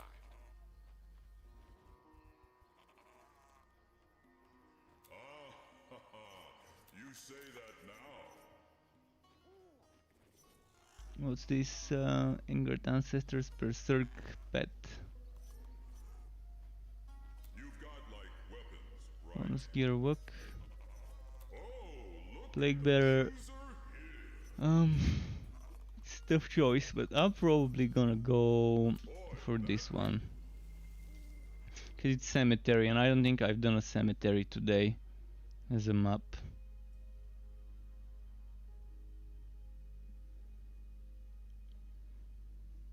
As for most fun to play, I'm not sure which one. Probably the train build with basic attacks and electrode. But that build right now is it's ending up being very waggy due to the electrode causing a lot of desync. But it's very fun. It's very fun because it's my one time of trying to make a basic attack centric build where you can proc a lot of stuff with your basic attacks. And it's a train build at the same time, so it's not only something that I normally don't do, which is train builds. I still do them, but I don't play them as much. And it's also something that's a basic attack setup, so definitely a very interesting build. I can play on that one next, but it's gonna have to be map works. But it's super strong. Right now it's a little bit overpowered, maybe not a little bit, maybe a lot overpowered. You have lost your life. How did this even happen? 3 shots and I was dead. You can continue to 3 throw shots. yourself against insurmountable challenges.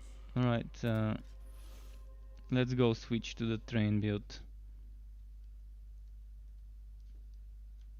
This is something I am not a fan of at all, not one bit. How they're doing the checkpoint system in the game.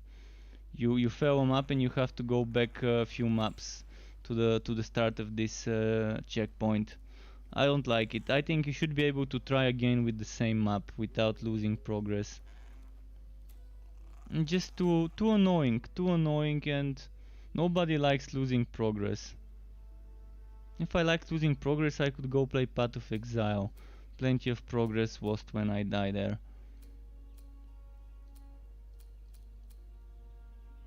And that's why I always liked this game, because it was not punishing. It was not as punishing as games like Path of Exile.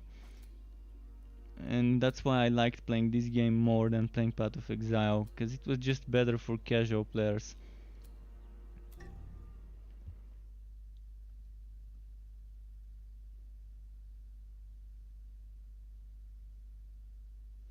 But with this end game mode, I don't know, there's so many things I don't like about this end game mode. There's also a lot of things I like, but I think it needs a lot of tweaking to make it fun. You can't use that skill.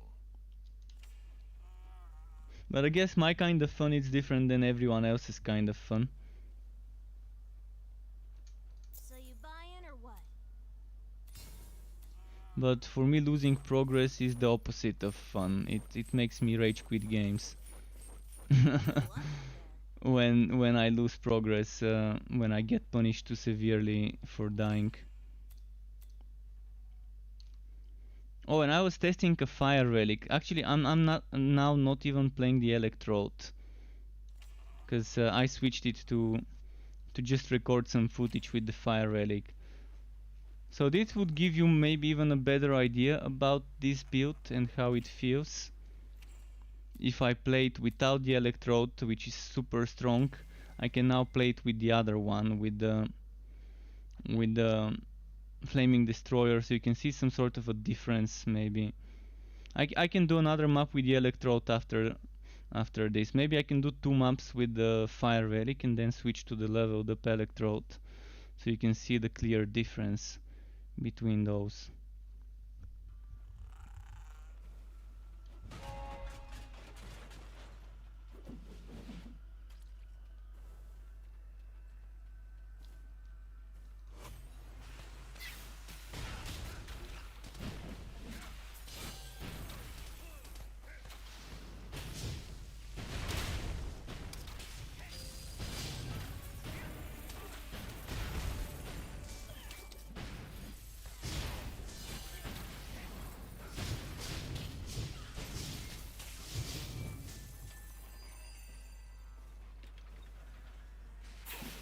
This is more of a flame and train build.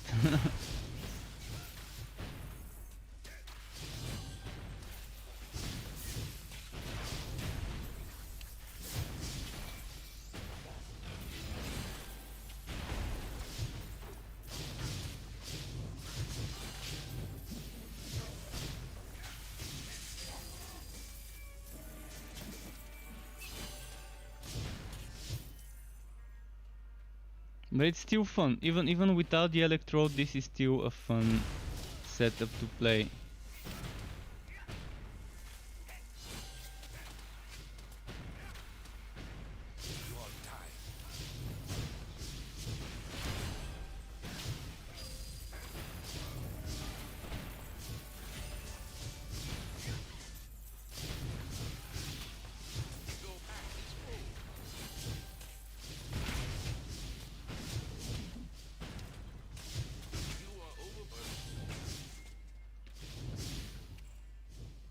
Wow, we filled up quickly. Oh, there's a boss here.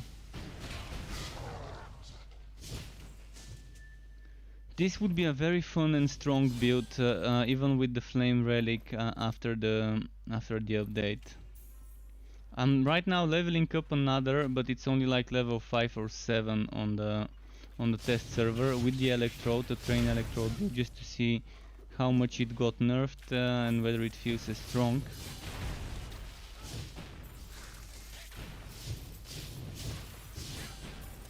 It's gonna be similar to this seismic charger kind of basic attack setup. I'm gonna try to replicate the seismic charger as close as possible to the original.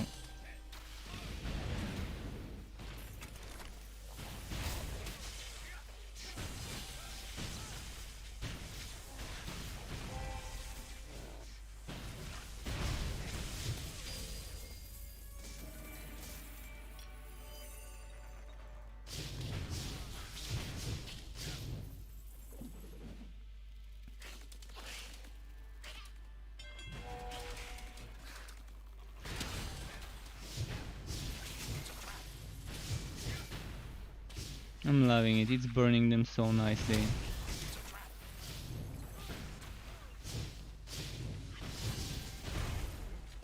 Kentucky Fried Hived.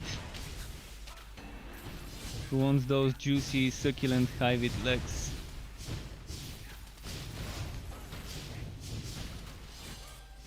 You are near death. Deep fried Hived bum.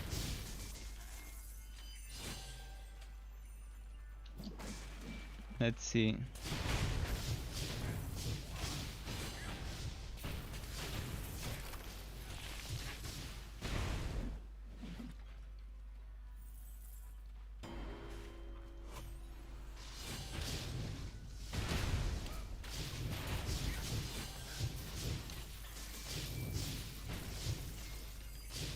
But yeah, it's definitely fun. And you really don't need the electrode to have it be fun.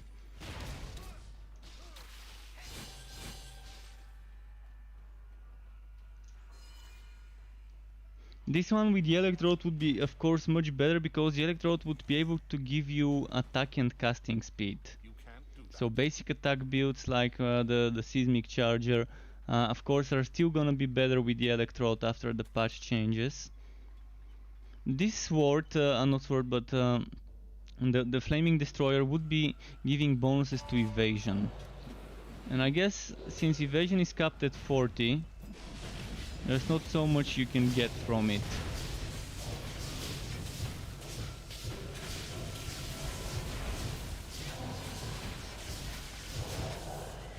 Health is low.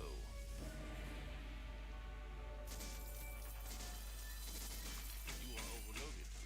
It's not melting it as much as an electrode would melt it, but again this is not even leveled up to the max. Wait, that's a very strong sword. It's better than what I'm wearing, just needs the extra fire slash ice flat damage. Because it's electric plus electric, not electric plus physical, and it's more. And it's a bigger chance to shock. Okay, we can try and upgrade this. We can do it now in the fort.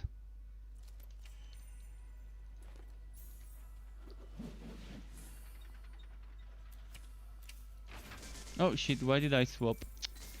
I shouldn't have swapped.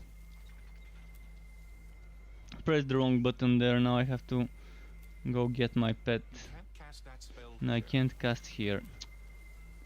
Seriously.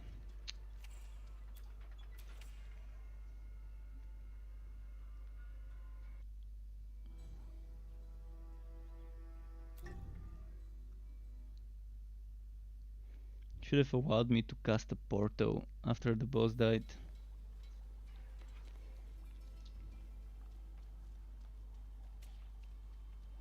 Well, since we're here, it's time to sell.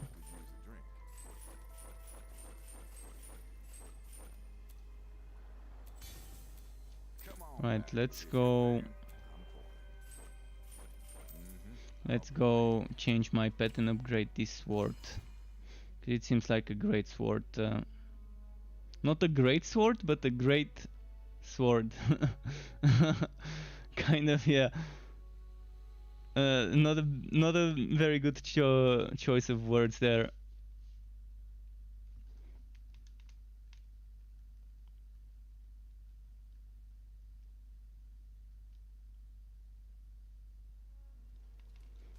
Okay. Oh, pet first, pet first. Where is my pet shelter?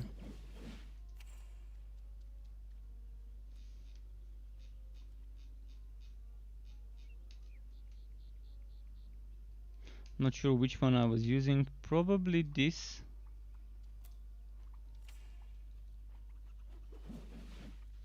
Can't remember which one I was using.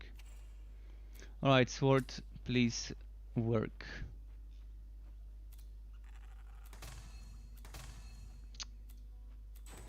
Probably not gonna happen.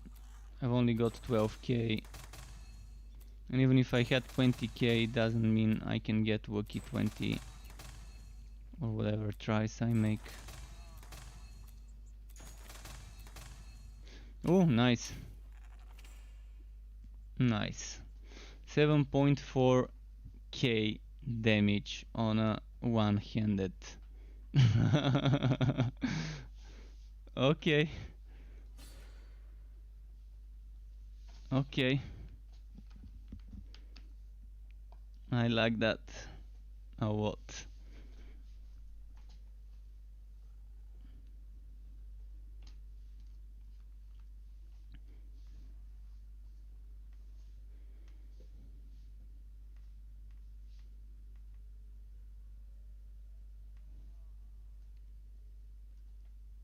I wanna check something.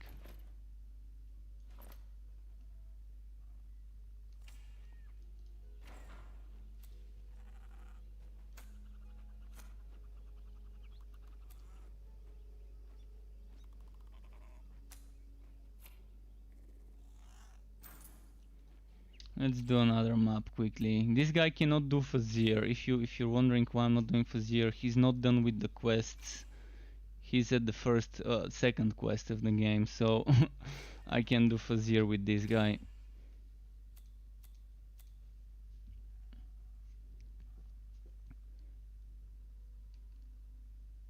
So this skill, the equivalent of this is nerfed right now and has 4-second cooldown.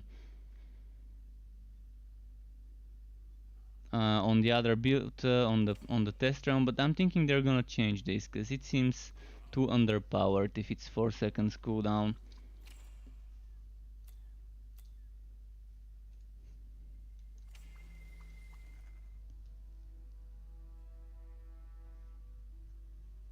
I mean 0.5 or even 1 second might be acceptable, but 4 really?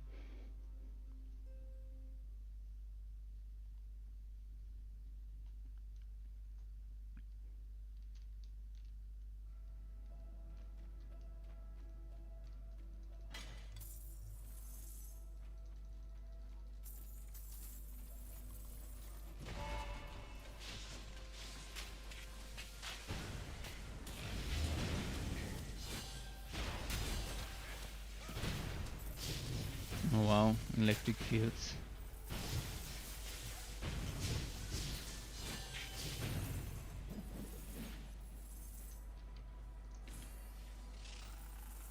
Yeah, you can see the train by itself is pretty strong, even if I don't do much and just let the train do the work. With the Doom pipe I'm using, the flamethrower car by itself is super strong. I'm just gonna use the dynamite to make him take more damage and then...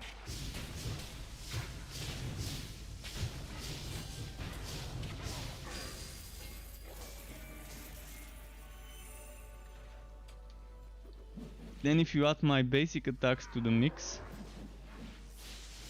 that help trigger lightning bolts, thunder strikes coming from the sky hitting the enemies and other things like the seismic charges.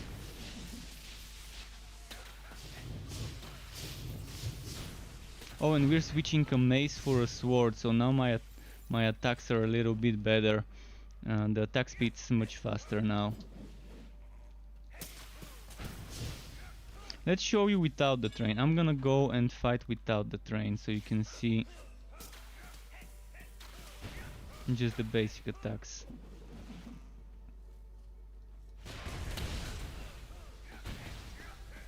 It's not that strong right now.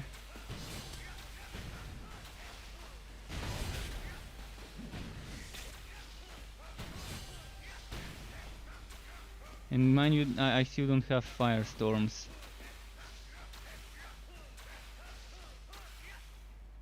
Definitely feels weak and underpowered, but I'm gonna be experimenting again with basic attack builds after the patch. I'm gonna have to be using, if I use electrode, it would have to be maces, one-handed maces.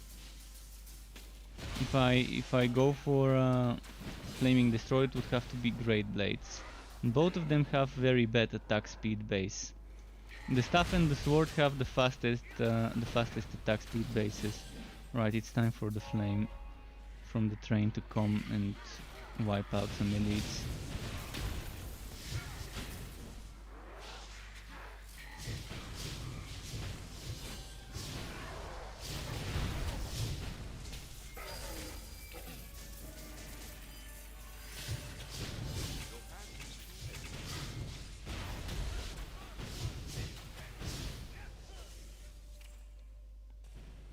So if I get the relic level 15, you would see the thunderstorms proccing, and then you would see how the basic attack build by itself would be okay as well, even if I don't use the train.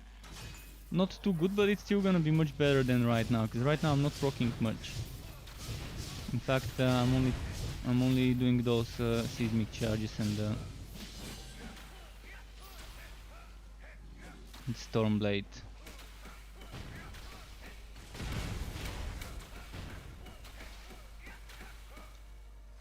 Where's my train? Oh, book? Or maybe not.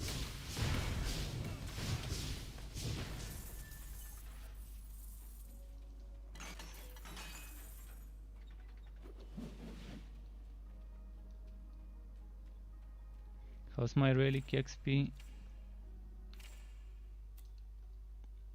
14. Need one more level to unlock this one.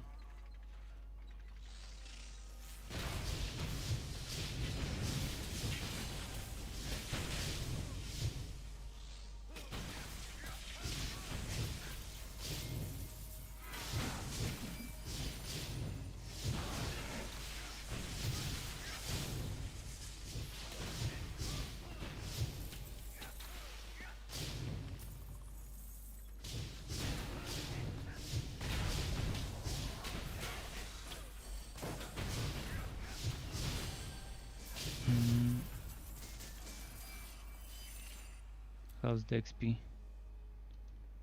1/3 on the way. Alright, it's not gonna be in this map probably. I was hoping I could get to see this.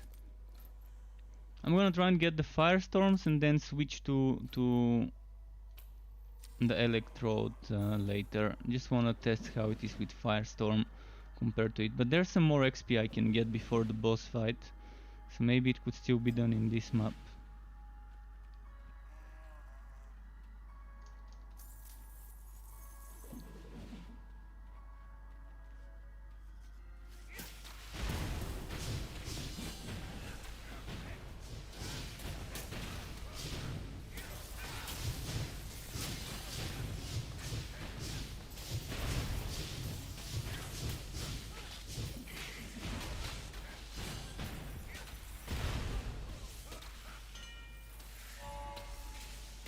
Sometimes the train just stops moving and I have to force stop it and then force start it again.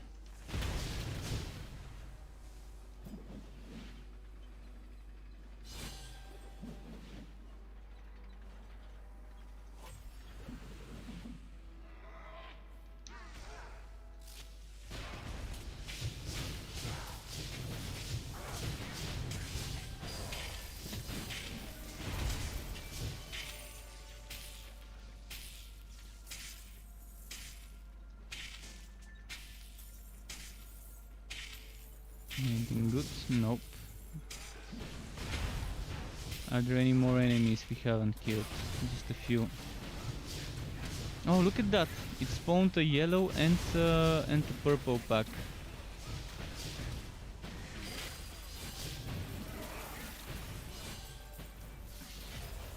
And we got the relic level up that I wanted.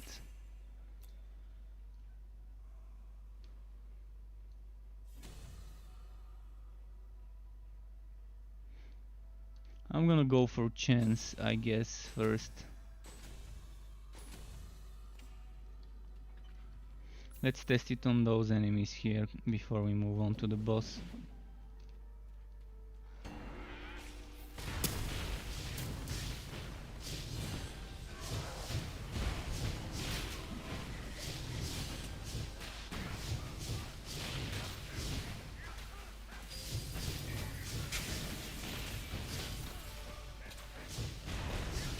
It's not like an apocalypse from those meteors, so they're not falling as often as one might think they would. But they're still falling. I'm gonna try it without the train, but I don't think there's any enemies left. There's one here. I need to find enemies. I think there's some over there. So without the train, I wanna see how often they can proc.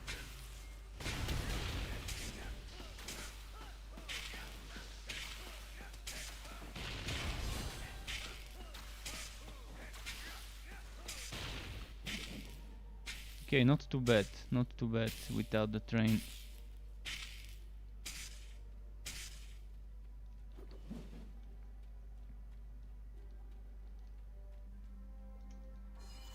I mean, it's nowhere near as good as like Slammer one-shotting, two-shotting stuff, but it's still doing okay damage. I did 27k at one of the hits, which probably was when I built the charges.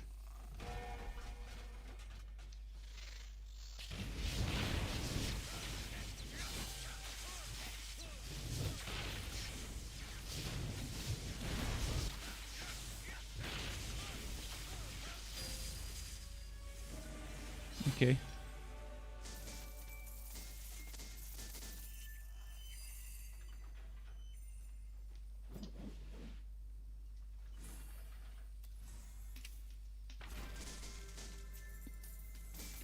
Now we can go and show you the electrode to see how much stronger it is. But keep in mind the electrode is level 50, this relic was level 15. The difference is huge.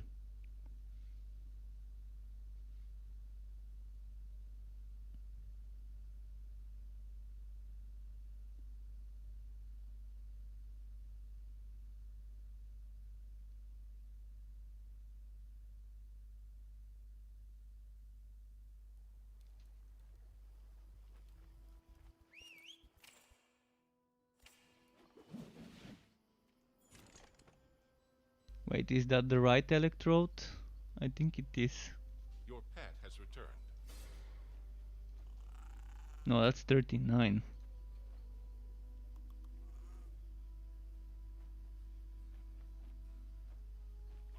And it still seems to be the right one, right?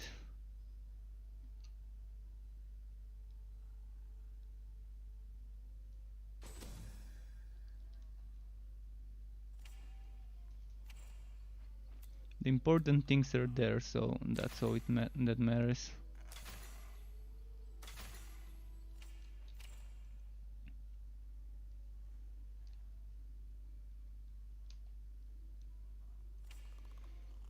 Okay, let's show you another map now with the electrode, just so you can see the difference. But yeah, this is one of my most fun, for me, builds. When making the build, I had a lot of fun because I was aiming for basic attack proccing stuff and getting fast basic attack so I can proc the electrode.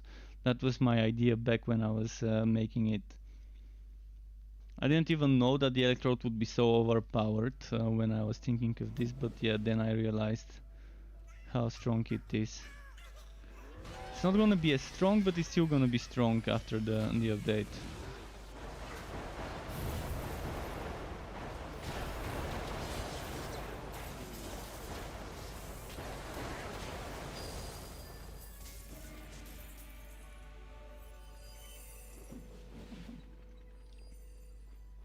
They are nerfing the chance of this. This one would only have 10% chance. You won't be able to get from 10 to 35 like we can right now. I think keep in mind I haven't checked whether there's a way to improve it. Maybe there will be, but 10% is still a pretty decent chance. And it's not gonna be stunning, so that's pretty good balance to not make it stun anymore. It's still doing the same type of damage, a base damage of 100% weapon damage. Still the base chance of 10, you just don't have the extra chance and you don't have the stun. But you can have other things you can increase.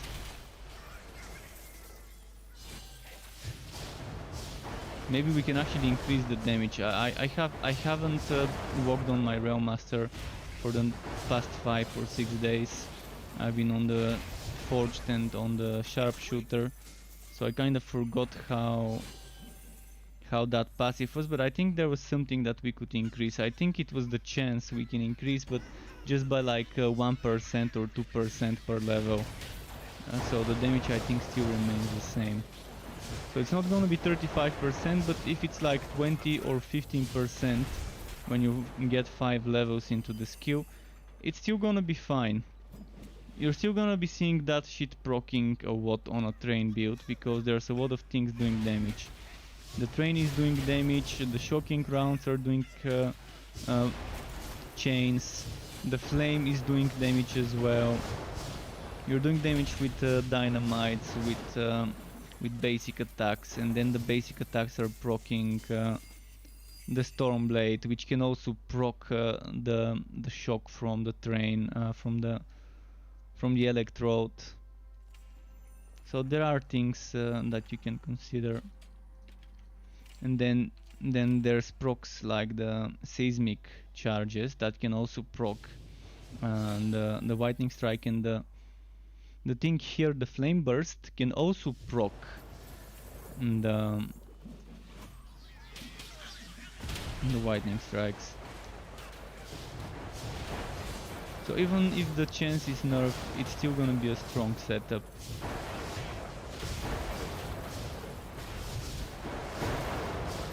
And even without the stun, it's still gonna be a strong setup, as long as you get something with chance to slow. Chance to slow enemies, or chance to blind if you can. If you can get slow, would be nice. Chance to stun is also nice, but chance to slow gives you the highest chance out of all 3 of them.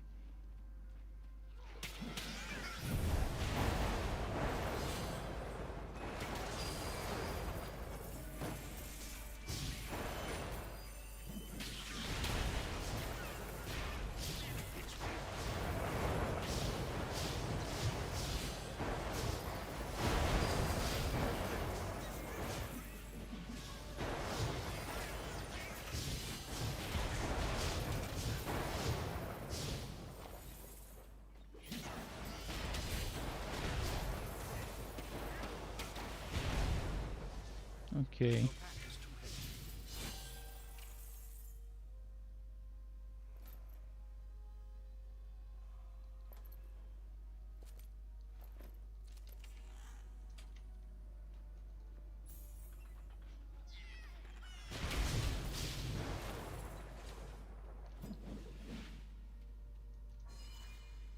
Ready for the boss without the big relic active skill ready. We can just... Should I just let the train do the job? Like this. He's gonna hit once to get the fighting spirit.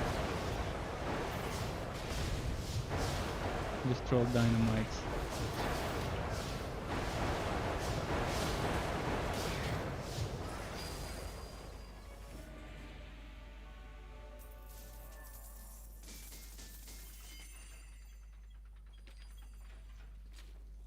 And again, a Bane train would be very fun to play, because the train would be considered minion. If what Michael Mayhem said, that anything that's not us or our pet, that's under our command, is considered a minion.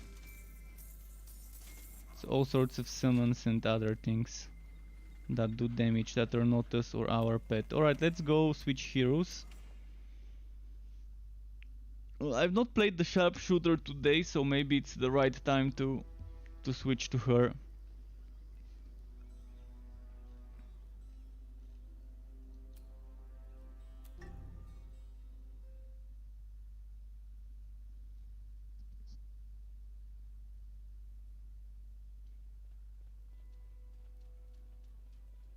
Oh yes, potions. I've got those.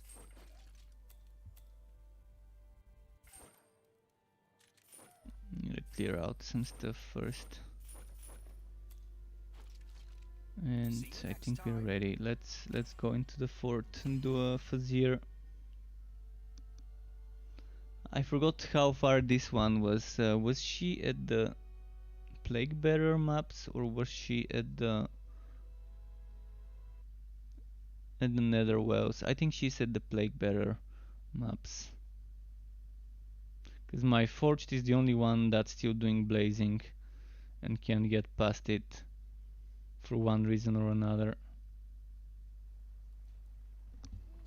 Hey, if it isn't all, what's their name? Ah, it's Stormbringer. Oh yeah, fuck, I forgot about the Stormbringer being a thing. I just finished tightening up. Boy, that brings back memories.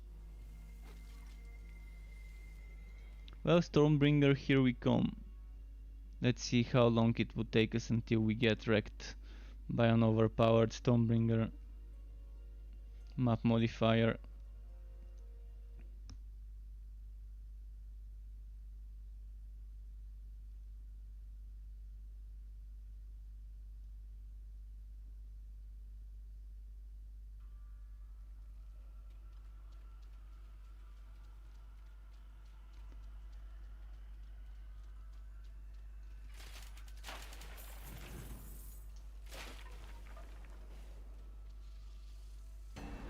Here we go.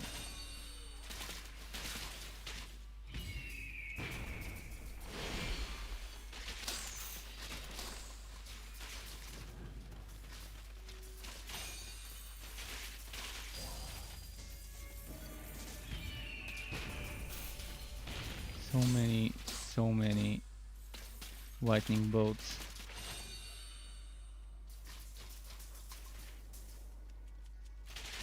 In such a tight space, there's not much I can do. I can either go forward or backwards. There's no going left or right.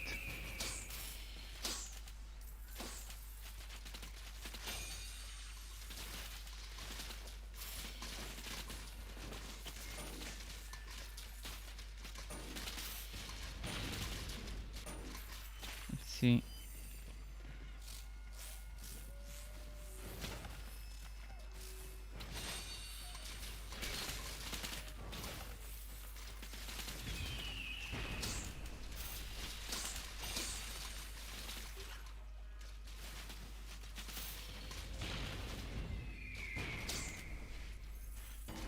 My pet is begging for food. Maybe after this map I can do a short break to give him some food and grab myself something as well. Okay, let's finish this one first. He can wait. He ate shortly before I started streaming. I think he ate around 8 in the evening and it's now 11, so that's 3 hours ago. Should be fine for another few minutes. You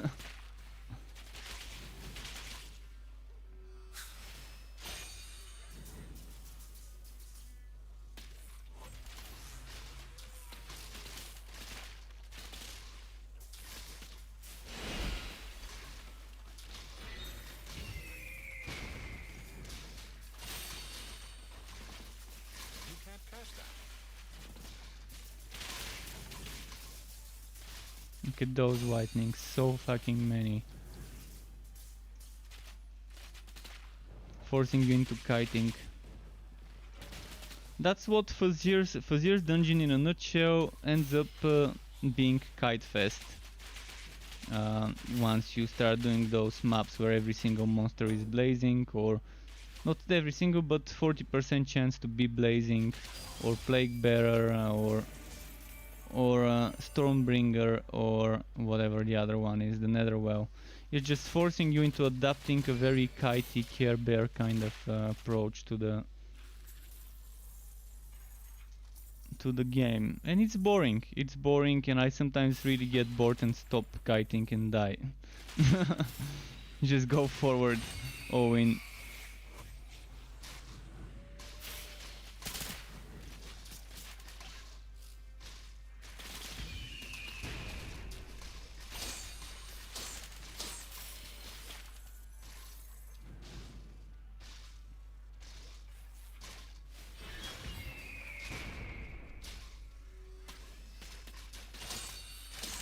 I'm not sure if you're hearing the cat. You probably can hear him. He's trying to be very persuasive when begging.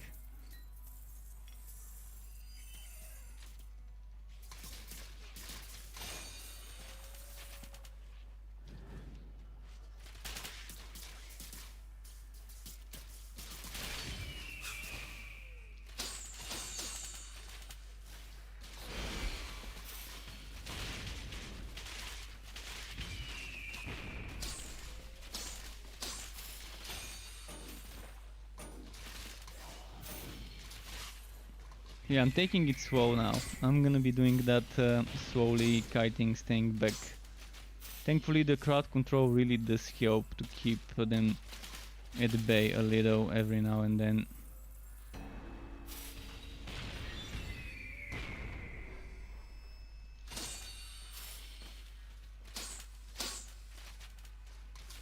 And Shasta also is a great help with her taunts.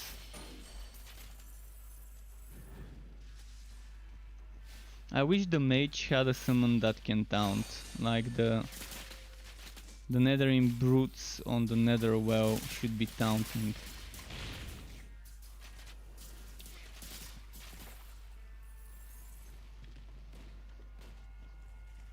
Would have been an amazing change to have a taunt on the mage.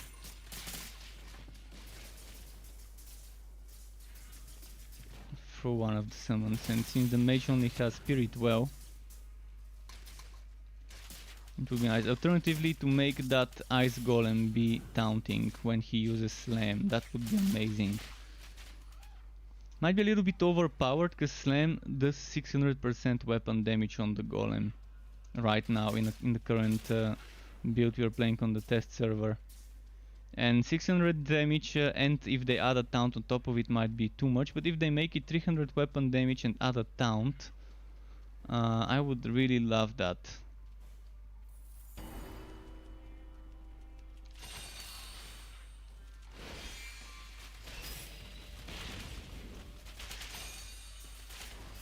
It would be perfect for my ranged mage and sharpshooter setups with that ice relic.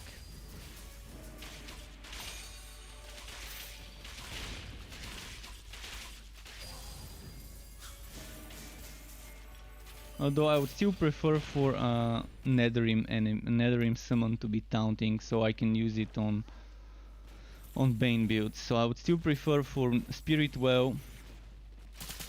Let's say Spirit Well is ongoing and the summons are there, you press it again, and if you've got the upgrade, the tier 3 upgrade with the brutes, it taunts the enemies. That would have been my preferred choice of how it could work.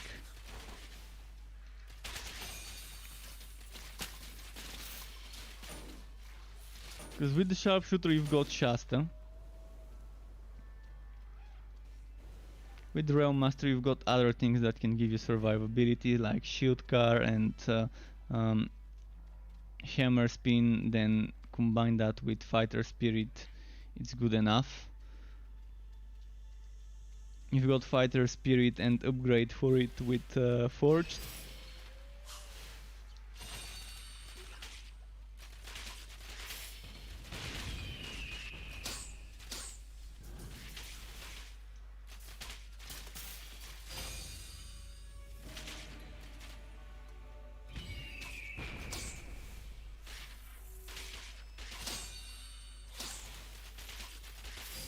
So am I going the right way? I think that's the right way. The other one seems like a short one.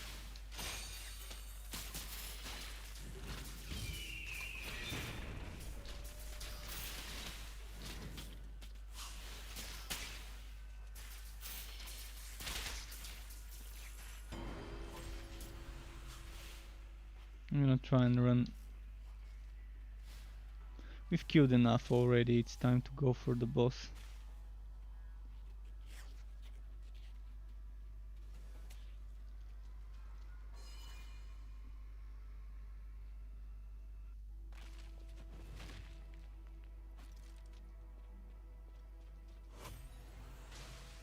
Okay, what is here? No boss again. See, things like that would probably become their priority after they're done with the relic update. And with the bugs that arise with the new relic update, because believe me, with everything new there's bound to be some bugs that made it past. Okay, we need to go. Can I go to my fort? No, I cannot cast because the boss is not dead.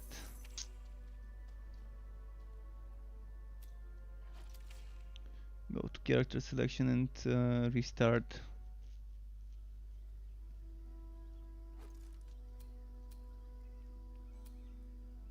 Back on the same hero, do a few more maps. Again, feel free to request me to play a different hero. You saw I've got a bunch of them.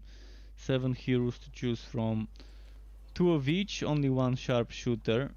But with the spectacles I can always change my build if you wanna see a certain other build in action. Let me check what sharpshooter items I've got. I might respect myself later.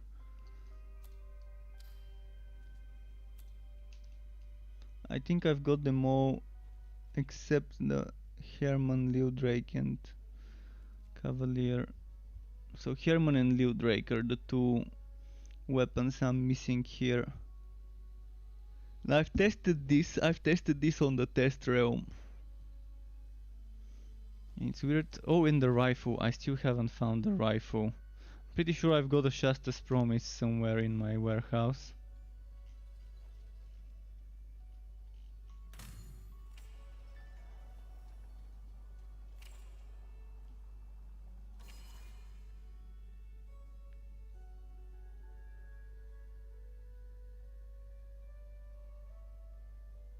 But yeah, ask me anything if you have questions about how to make a certain build, if you've just started the game or are just starting a new hero.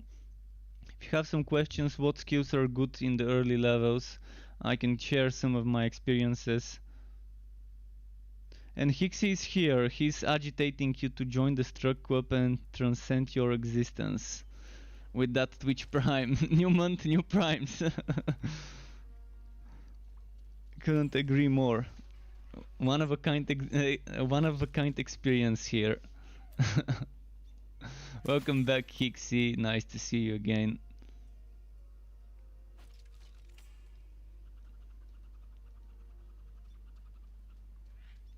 Hey, if it isn't all, what's their name? Let's do the Stormbringer again.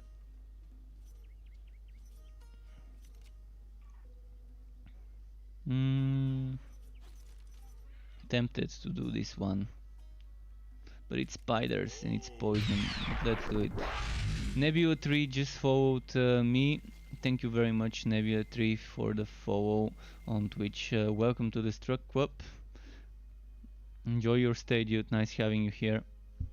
Or Dudette, who knows? Maybe it's not a dude. It could be a Dudette.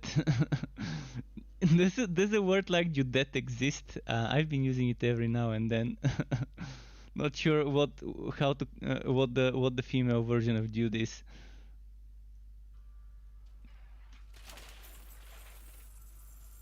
I mean, I've seen girls and women addressing each other as dude, so I guess dude is probably now considered a universal saying for any gender. The same as guys. I mean, I've heard people referring to. I've heard girls and women referring to each other as guys. Like, that's the weirdest thing ever, but I've heard it.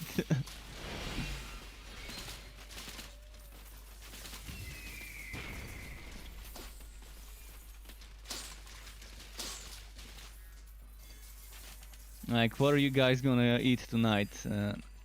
one girl asking 3 other girls, for example. Just an example. What happened to Mini Healer? I thought you would be on it for sure 12 hours a day. Well, Mini Healer I can stream some more soon. I didn't feel like streaming it again today. But probably when I hear back from the developer when he's back, I could try and get him to maybe join a stream and answer questions if people want to. If he wants to, I mean, I'm not gonna force the person to spend his precious time and join the stream, but I'm definitely gonna play Mini Healer again and stream it soon.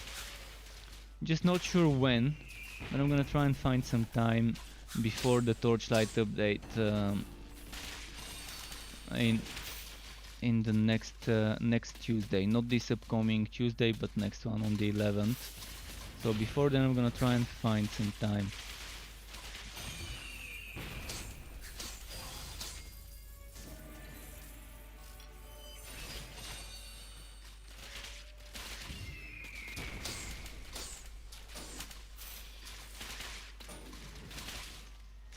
But how have you been, Hixie? Have you been playing any other games recently?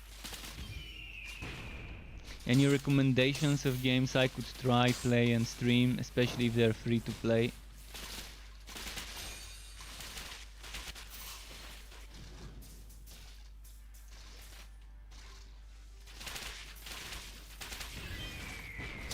Is anyone interested in seeing me do Destiny 2 for the story? Not for the end game, just for the story.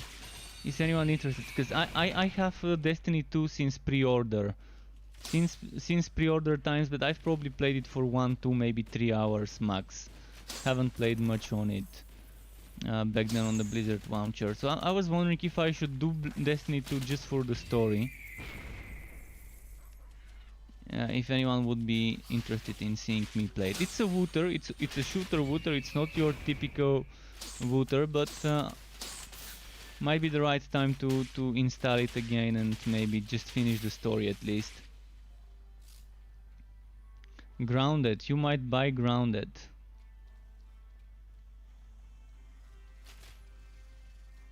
I might look it up. What game is Grounded? What type of a game is it? What's the major goal in the game? Is it co-op? Is it solo? What RPG elements are there in the game, like levels, wood? Oh, survival game. Okay, that's probably enough to make me not wanna play it, cause I just suck. I'm terrible at survival games. I know that they're good and many people love playing them, but I definitely know it's not my cup of tea.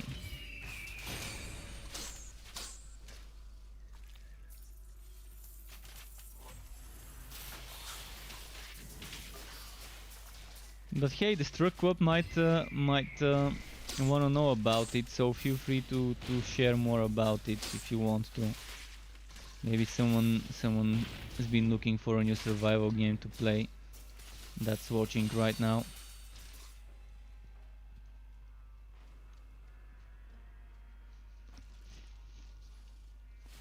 Tiered servers, are you asking about this game, whether I like it? I'm kind of biased when it comes to this game. I admit it, I've played this game for over 1,500 hours probably. Since April 2019, so I'm probably kind of biased about it and might be a bit of a fanboy of this game. So I personally like it, but what I like is vastly different from what the majority of ARPG players like. I like a game that doesn't punish me too much, that allows me to be a little bit more casual, yet still providing me with some build variety and some wood to chase and new builds to try while chasing the new wood. That's for those builds. And yeah, this game definitely has its cons right now, its downsides like problems with server stability, rubber banding, lagging, desyncing, but that's things that can be fixed. The core gameplay, the core systems in the game I really like, but many people say exactly the opposite on comments and reviews. Many people are saying that the combat feels wrong. To me, the combat in this game actually feels pretty nice. So again, my opinion is vastly different from the majority of people's comments I've read on various forums. For example, if I go on a website like mmorpg.com and read opinions about this game, I'm reading the exactly the opposite things of what I think about the game. People would say they don't like the skill system, I would say I love the skill system. People would say they don't like the combat, I would say I love the combat in the game. People would say the classes feel boring, I would say the classes don't feel boring. At least not that boring as people are saying, making them out to be. So yeah, I personally really love the game, but again, you're better off asking me certain questions about the game and me answering those, rather the general do you like it or do you not like it.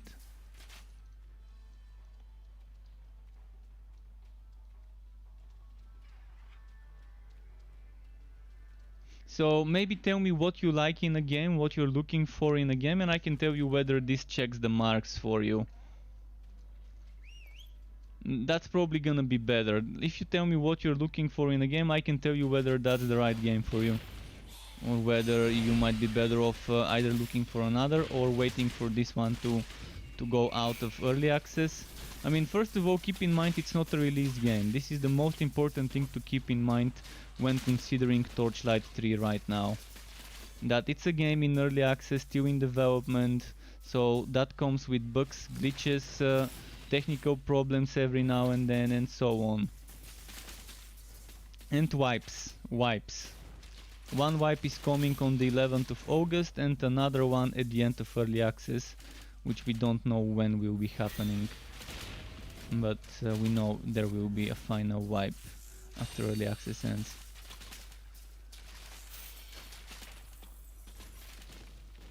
But yeah, I've probably got over 1500 hours in the game across alpha, beta and early access. So I'm definitely kind of biased when it comes to this game.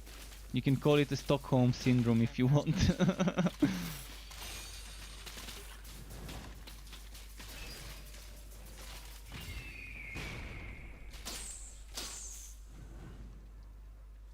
Nordgard, was that the one that was a hack and slash isometric with Viking stuff? Let me check.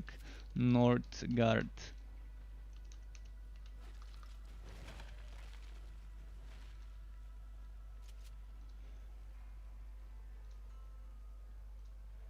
Let's look it up. Nordgard.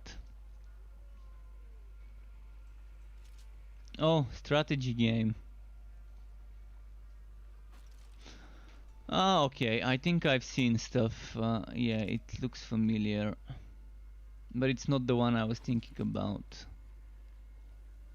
I've definitely not played this. I have definitely not played this one. Your pet is back.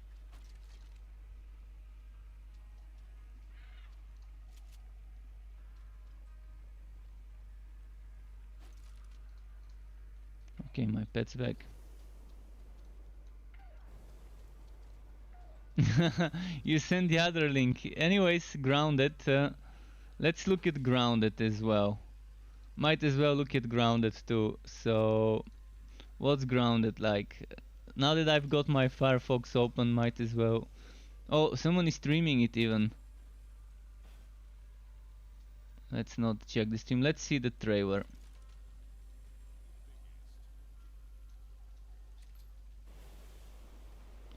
Oh, it looks too kiddish. It looks too kiddish to me. It's got that Fortnite children teenager vibe, so not really digging the art style. I love animated graphics, but when they go too childish, too teenagerish, it seems like their targeted audience is Fortnite teenagers. Just seeing the character design. But something I'm not sure whether you know about.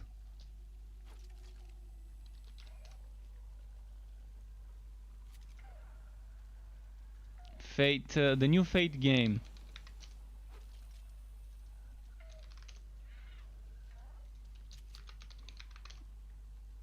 Shit, is that it? Microsoft, let's Microsoft.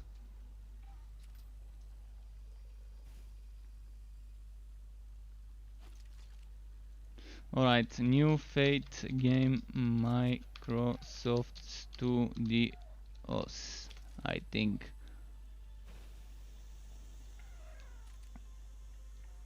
I saw a trailer the other day and I'm not sure why I can't find it. What the hell is happening? Where did this trailer go?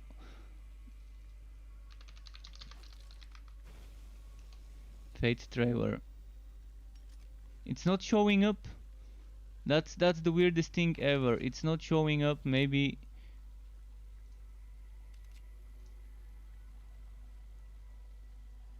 shit, that's not showing up. Well, I can't find it, but there was a new Fate trailer. Or was it Fable? Fuck, it was Fable. This is the one.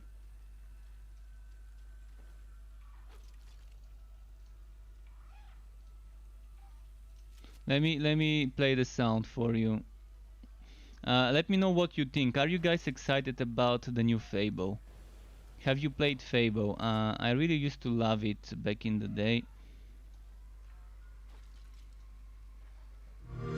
Let's watch it. I'm pretty excited myself.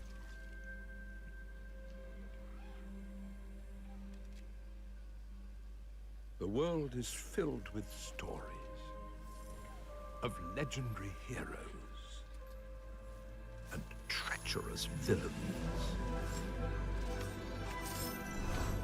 of fantastical creatures and wondrous places where nature and magic live in perfect harmony.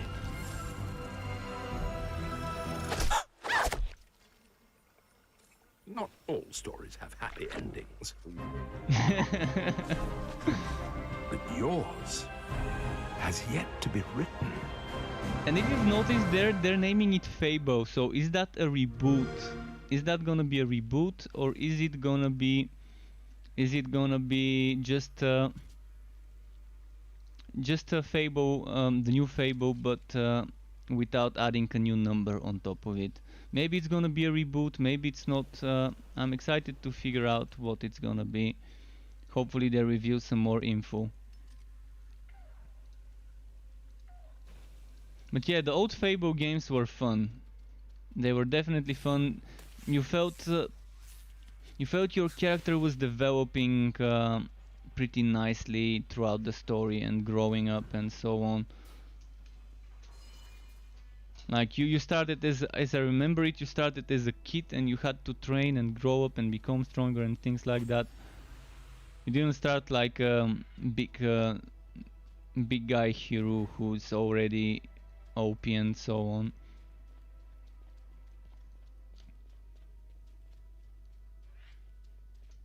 And another map without a boss. What's with my luck now?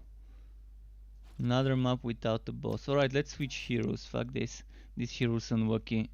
It's not getting a boss fight to spawn. What have we not played today? We haven't played on this one and on this one. We can play this a little.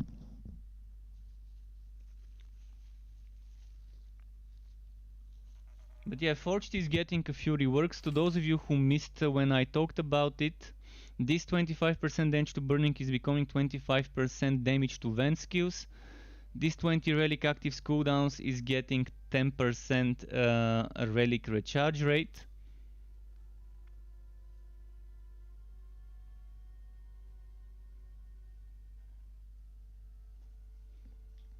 And then this one is getting, instead of 20% relic active skill damage, 10% minus 10% cooldown for forged skills, which means vortex bomb builds would be very happy to figure out that there's a way to reduce the cooldown now by investing into fracking strike. And this one, 20% relic active skill damage, I think is changing to 10%, and I think it's gonna be to every relic active skill, not just the spinning blade, frost, blast, etc. one. Alright, let's go on an adventure. And in the meantime, as I promised, I need to feed my pet. I kind of forgot, but he's reminding me. Sky, say hello. He said hello. Or maybe that means food. But anyways, give me a moment, like a minute and a half or so, to give him some food. I'm gonna do this BRB screen, and if you're on Twitch, I can play you some ads to watch. So I'm gonna be right back. Just give me a moment.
Alright, I'm back. Thank you for waiting.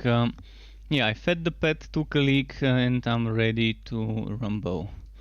Now let's do this.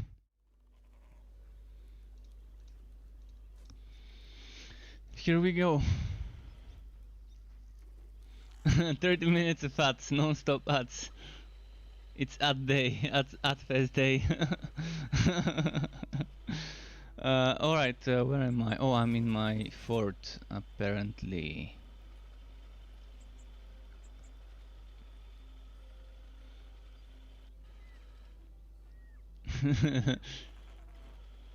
Tentacles? Alright. Speaking of tentacles, yeah, noisier tentacle. Pretty nice truck, pretty nice truck.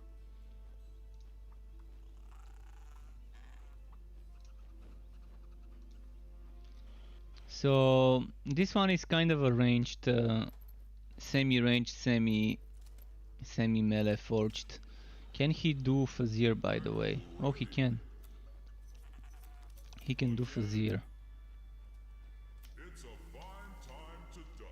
I've not done much Fazir on these guys. You see, I've only completed the first one. It's kind of broken because the Mega Blaster right now is such a disappointment of a cannon. I think it's not working as intended, the Mega Blaster. First of all, why is it supposed to do weapon and not cannon damage with its proc? And second of all, why is the radius, or the blast radius, maybe it's better to call it, so little? And then I'm gonna try and demonstrate what I'm talking about.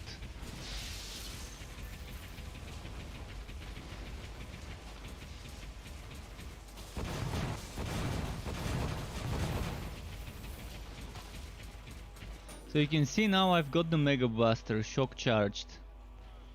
And I'm gonna try and get a monster next to me. I just need one. Alright, those should work. Now I'm gonna do shotgun blast. And did you see the shocking charge? Now I'm gonna try and do it again, just so you can see the range. It didn't trigger now. See, now it triggered. It barely does damage.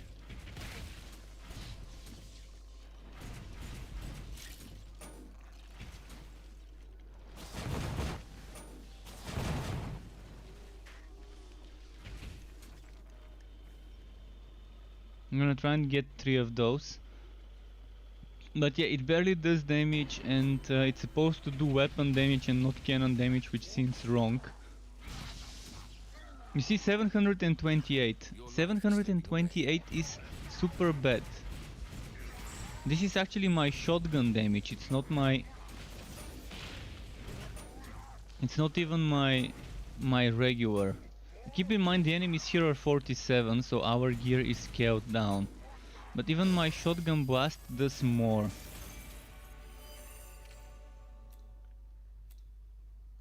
And the Mega Blaster is supposed to do 3 times 300 with 3 stacks weapon damage per charge. And the range of that is kind of point blank. If you're just an inch away from the enemy on your screen, you're not gonna even be able to hit it. So this really needs to be looked into, investigated, to see what's going on.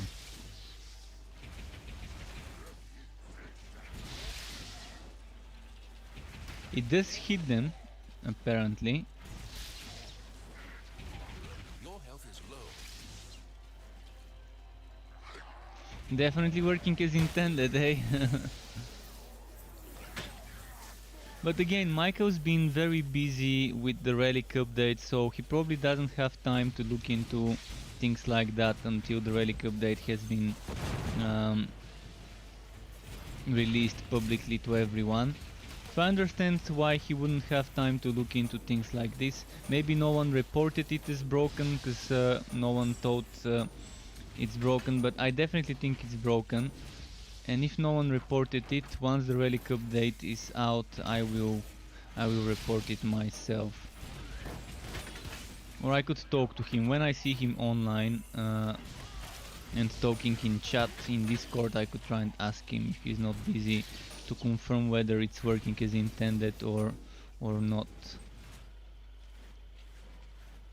Whether it's supposed to have this small of a blast radius, whether it's supposed to be weapon damage or whether it needs to be cannon damage.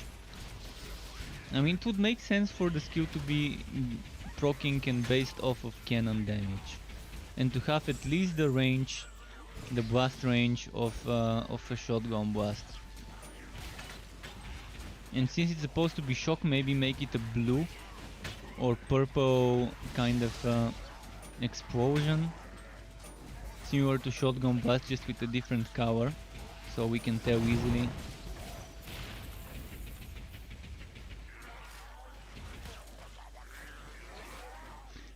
In the office, I'm not sure whether everyone is still in the office. I mean, it's still many people are still working from home due to coronavirus. Not sure how Extra is, not sure how San Francisco is, how many people go in the office and how many work from home.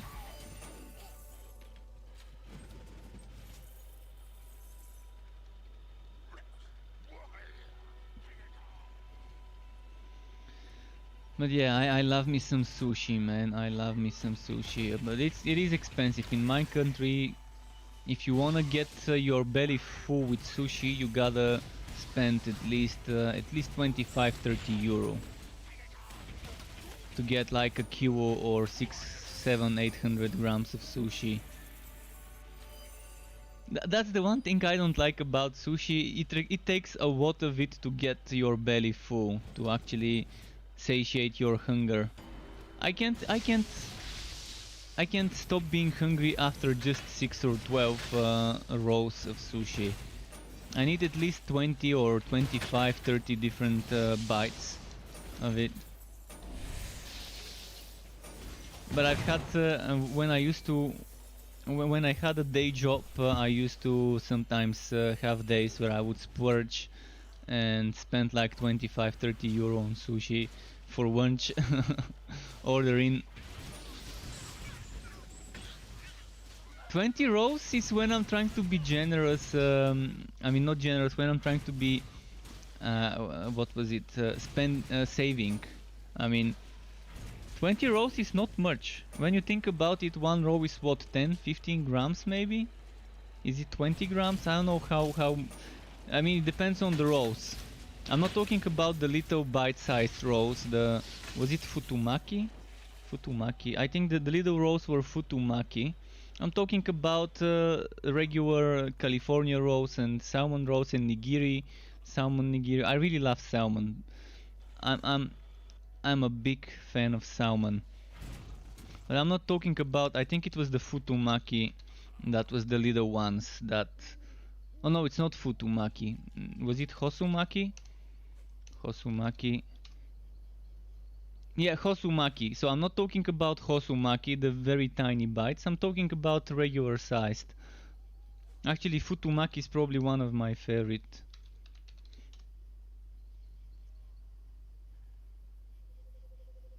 I love futumaki and I love the nigiri ones.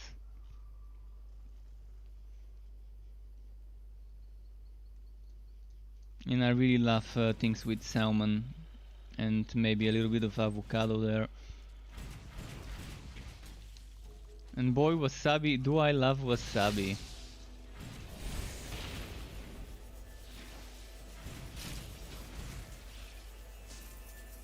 It has to hit you, like it has to punch you in the area between your throat and the nose. It has to have that strong punch from the wasabi. Actually, what I do is I do something that's probably not acceptable, but what I do is I put a little bit of wasabi in my soy sauce and just stir it there, and then whenever I dip the sushi into the soy sauce, it gets soaked up with the spiciness from the wasabi as well. It's probably not acceptable to do this, but that's how I do it. But yeah, then now I wanna eat fucking sushi. But yeah, I'm getting some burgers delivered tomorrow from the butchery. Some burgers and some sausages and stuff like that.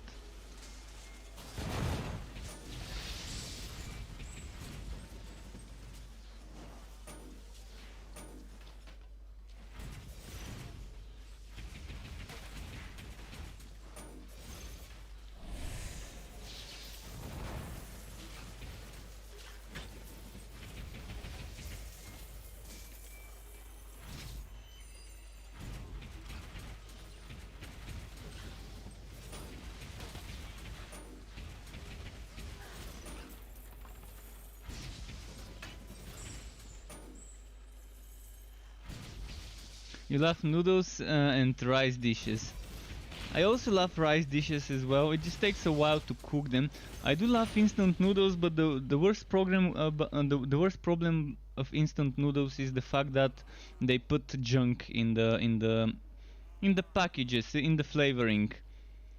But sometimes I would just take instant noodles and remove their packaged flavoring and just make my own miso. Like I would get like a miso paste, I would get some tofu and some other things, and I would make myself miso soup with ramen and with an egg and stuff like that. I can make myself miso ramen mm, with instant noodles instead of buying like proper udon. But at least used to. When I had a day job, when before I quit my job, I used to be able to afford myself some more luxurious food and stuff like that.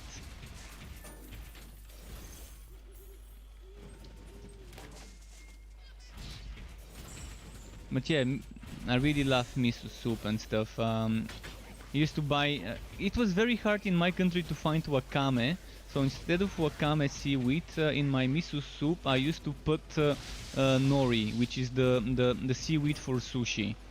So it was weird making miso ramen soup without wakame, but with nori.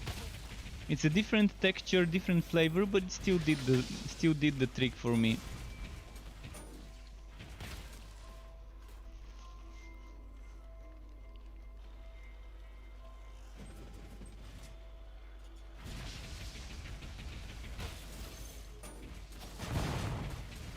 Although there are places that I can order wakame, but when I go to shops, the shops don't normally stock up on wakame.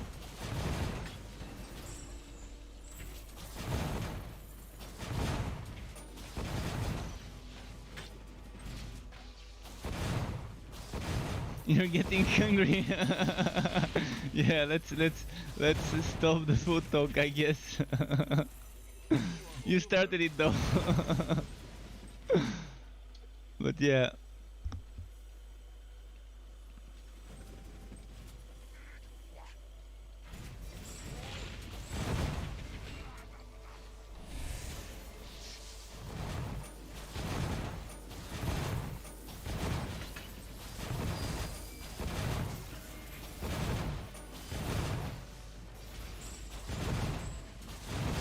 Wait, why am I fighting those? Why don't I just rush to the boss? I mean, I could as well just rush to the boss and get this over with. And maybe do a little bit of pushing on this guy.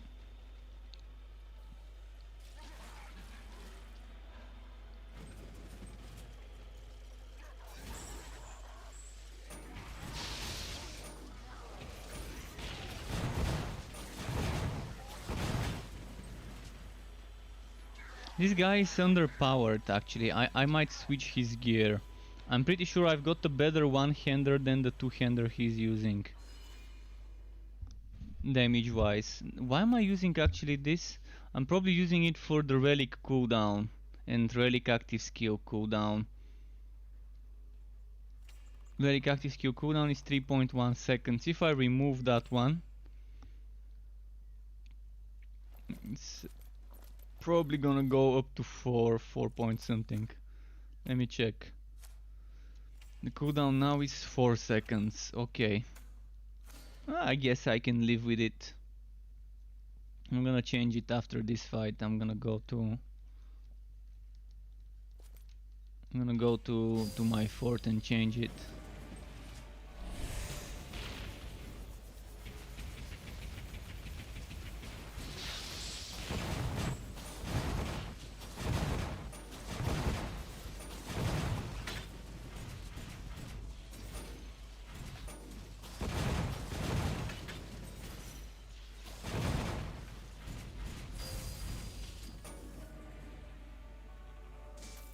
A pile of corpses, or more like a pile of skeletons.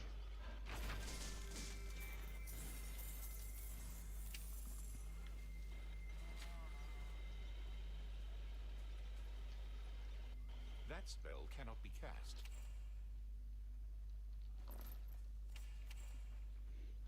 Oh yeah, let's go to the fort. So I'm gonna gear this guy a little better.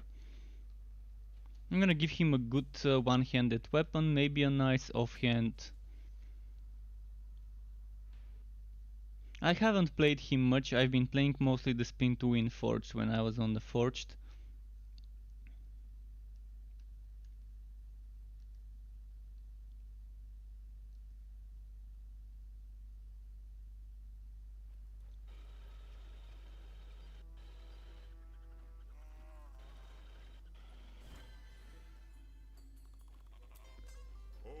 Okay. Let's quickly check this weapon.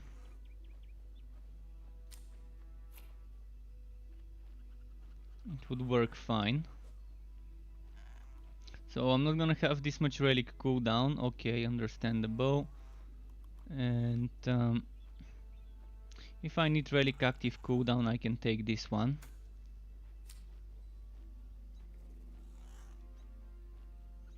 This one could work well. Oh, that's endurance again. Let's find something for forged. Actually, there's a better solution.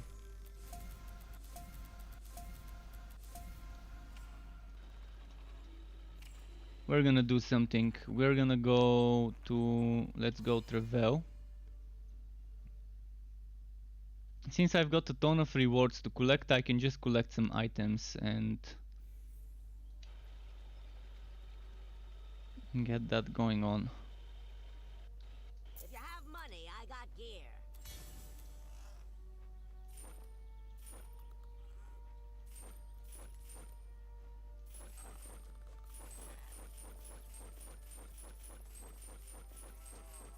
I'm gonna get the good offhand, just gonna collect a few things.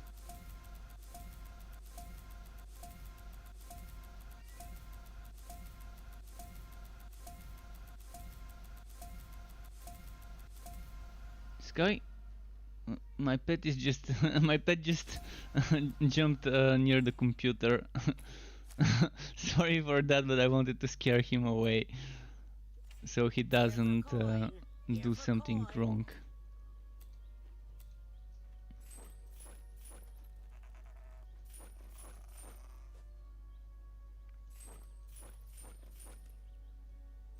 Alright, let's open some gear bags. I think that's enough. We're probably gonna get a nice offhand out of it. I've got 15k. 15k to gamble for offhands.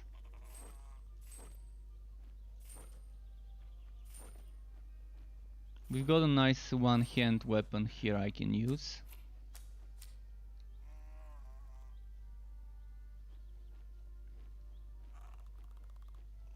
So offhand, I'm gonna go for, let's go for a focus.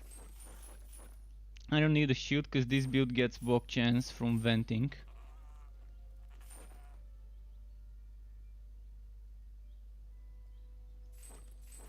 This is for now. Okay. Oops. Wrong one. See, this is misleading. It has a shield on the drawing and yeah.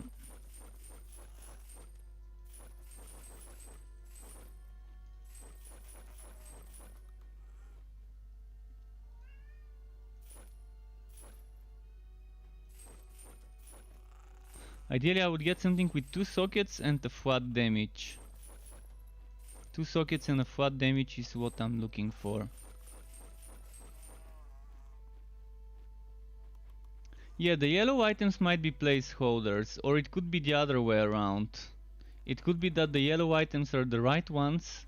Those ones seem like the placeholders, I'm assuming. Because you see, everywhere in the game they're using some sort of yellow icons or yellow and black in one way or another. See, this one is the yellow, then it changes to black.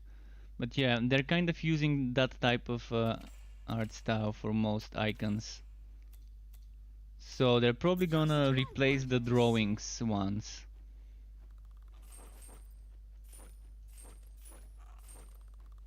Crit damage, okay, that's not bad. Probably better than the poison, because I'm not going for a poison. Wasty TM, welcome to the Struck Club. Thank you for the follow on Twitch. Appreciate it, dude. And yeah, while I'm doing this, feel free to ask questions, guys, while I'm spending money on the gambler. Oh, this is actually what I wanted. Flat damage, 2 sockets. I think we're done with the gambling. We can go and upgrade now. We can probably go and upgrade. Maybe I can try and get a good shoulder with the remaining money.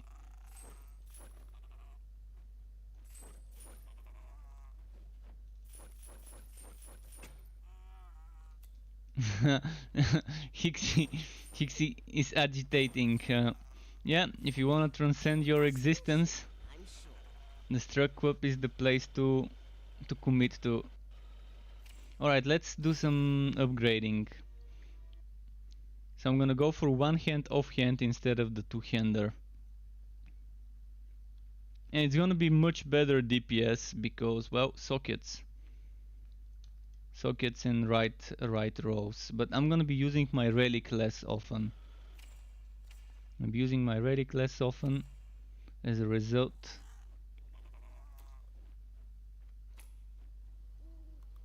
But I can get relic cooldown. Maybe that's for shield only.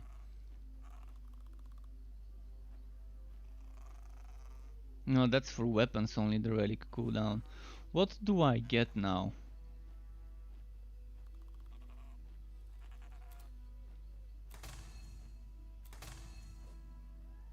Chance to chill, chance to bleed. Let's try a few more times. If I get chance to burn and chance to bleed, it's nice. And now we've got chance to burn for those extra damage percentages. And we got more damage in total.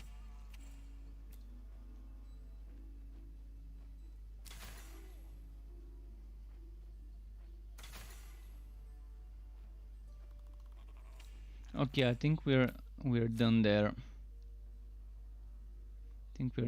So now let's do another. Couldn't get enough of old Fuzzier, eh? Let's do Kronk. Inflatable dildos. You missed the inflatable dildos there. By the way, I don't have a Patreon. My channel is not big enough for me to be able to offer anything to Patreon members, so I still don't have Patreon. I'm not good at drawing, so I can't offer some Struck Web art. And my channel is not big enough for me to be offering some Patreon only bonuses like games, teaming up with just Patreons. So I guess at the current state of my channel, Patreon is not needed, maybe.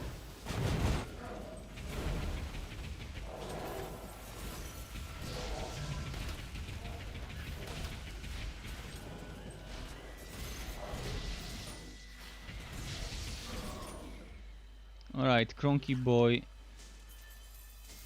is belly up. But Kronk looks so cute. If you've seen his eyes, I don't think I can show you. Oh, you can see it. See, he's got cute eyes. Good cute bug eyes.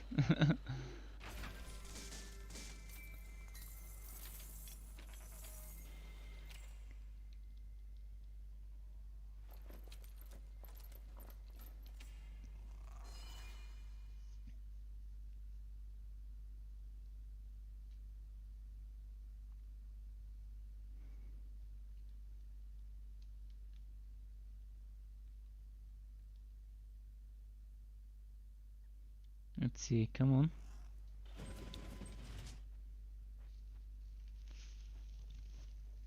So next, let's do a little bit more with this one.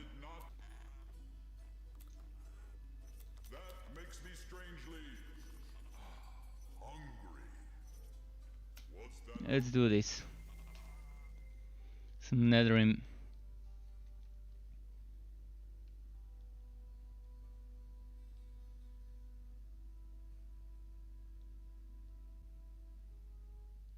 Yes, Hixie is logging off. Alright, Hixie, it's midnight here. I'm probably gonna stream for no more than an hour. Cause as I said, I gotta wake up early tomorrow to get that burger delivery. To not miss out the delivery man. I mean, they're gonna call me, but just in case. I wanna go to sleep early. I'm not gonna stay until 6 in the morning like last night. But thanks for stopping by, Hixie. Until next time to you.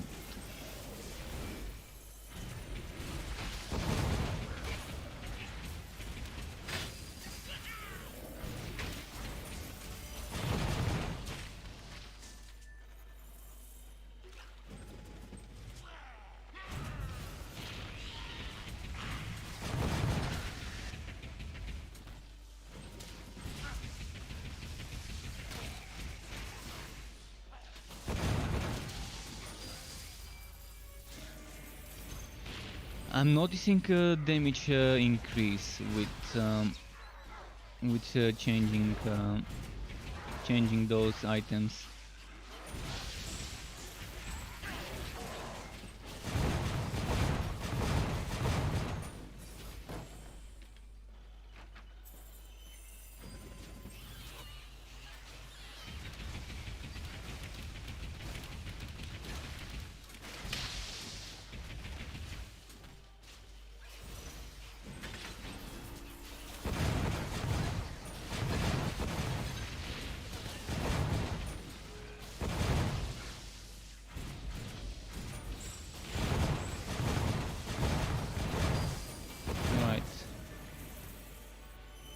Keep moving.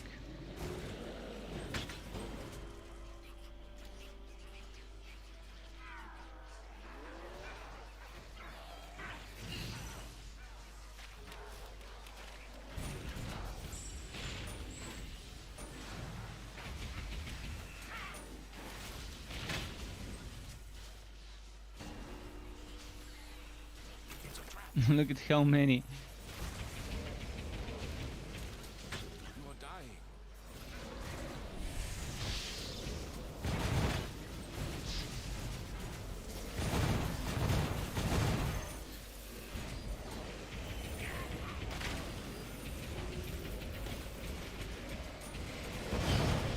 Bridges are great choke points in games. Always loved bridges as choke points in RPG games.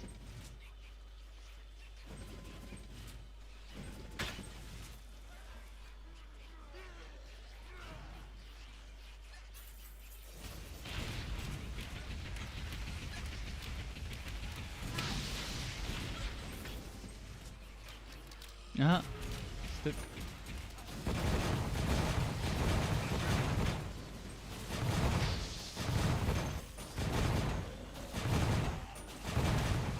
Right, let's kill that one.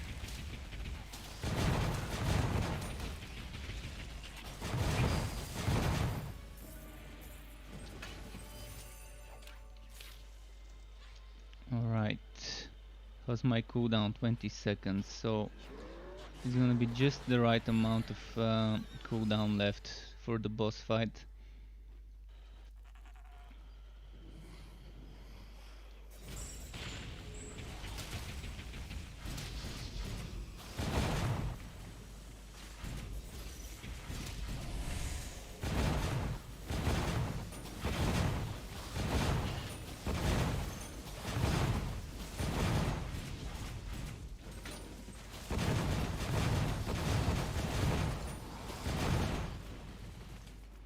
Alright. He got fracked. He got fracked.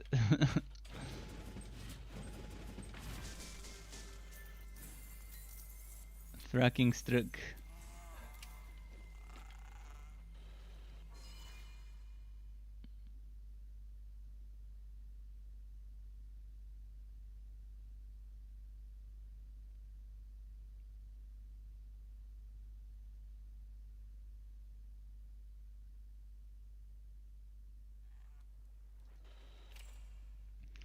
And what's here?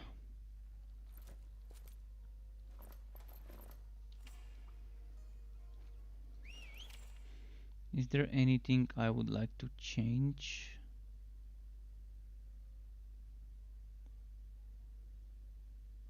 Your pet has returned.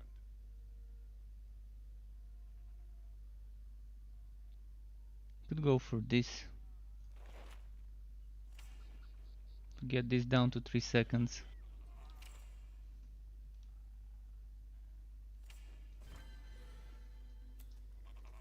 I mean, what could go wrong? If you want me to play a different hero, by the way, don't be afraid to ask it. I've got 7 heroes. 2 of each class except sharpshooter. I've got only 1 sharpshooter. But if you want to see me play specific sharpshooter build, they gave us a lot of spectacles today. So I can just use those and rework the build a little.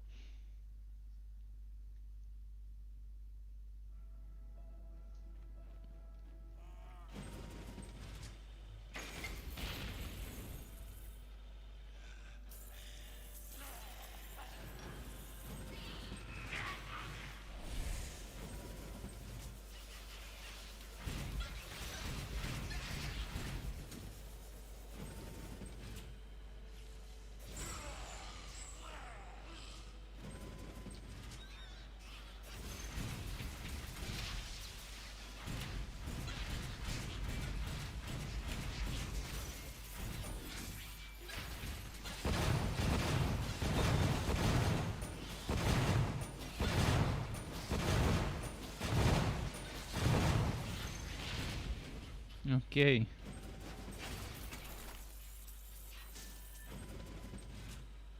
How's my quest? 1 out of 6. I'm gonna get them all to spawn up, group them up nicely. Come on, and action.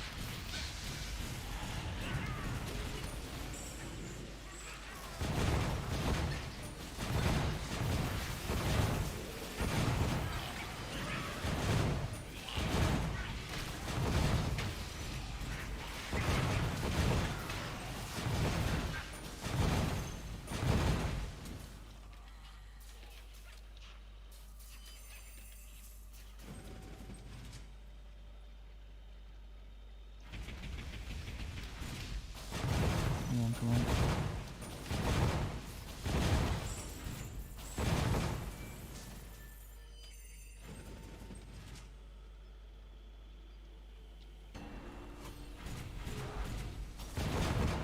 2 more quest drops.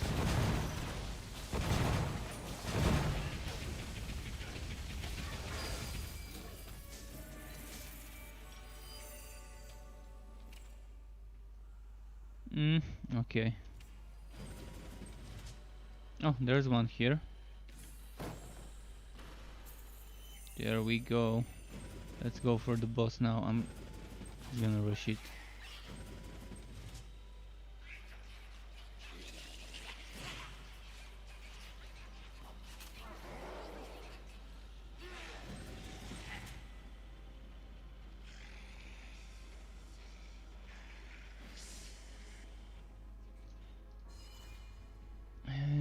Boss time. You can't cast that here.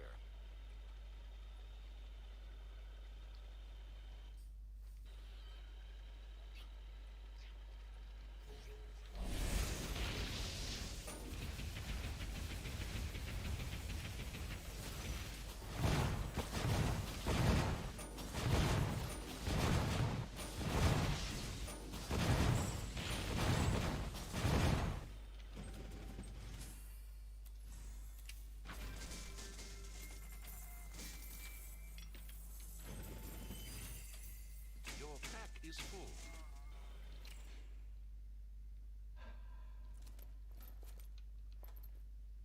Okay.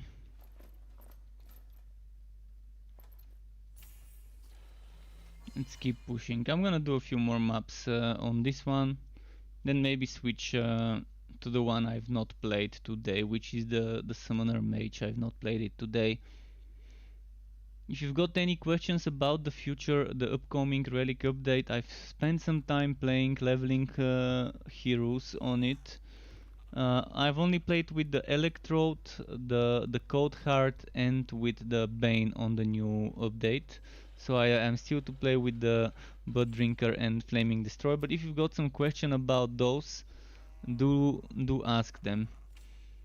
If I know the answers, I would give those to you. Well chosen.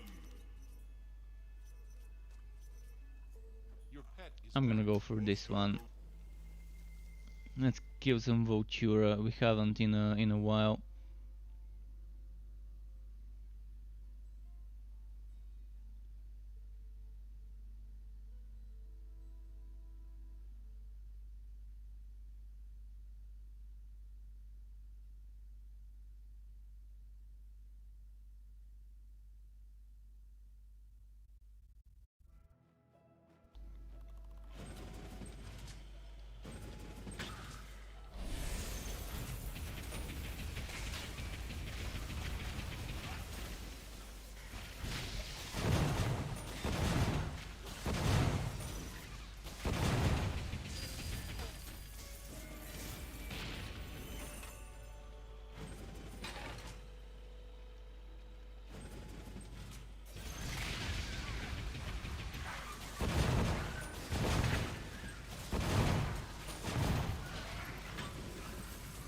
Can't cast that here.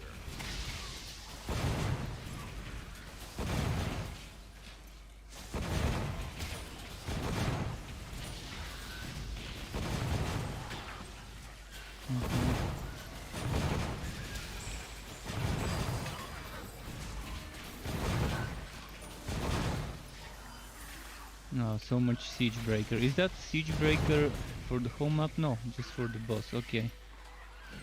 We're doing Nimbo and Uniques. What's my quest? Pins and fuses. Okay, 2 legendary enemies at the same time. Wait, isn't it unique? So why are there legendary enemies and not uniques? I guess legendary is considered better than uniques, and that's why even on uniques map there's a chance to get legendary enemies. But all elites, all the purple enemies would be changed into green on a uniques map.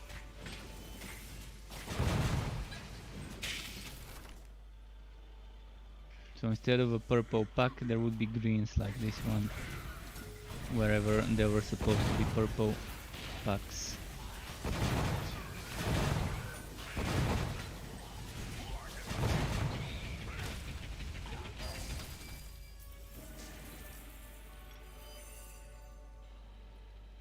Are we done with the quest? Still not.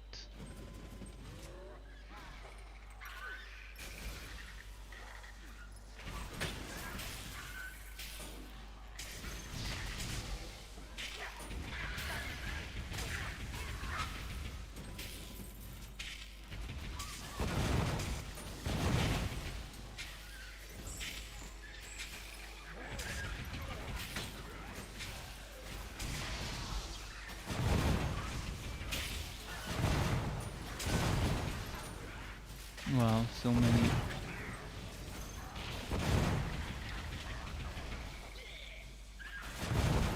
So many uniques and stuff.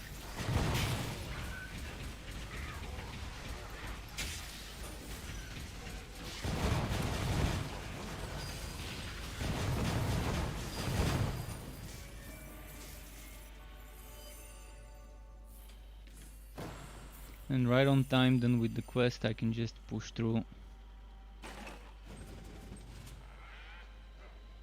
If there is a boss, let's see.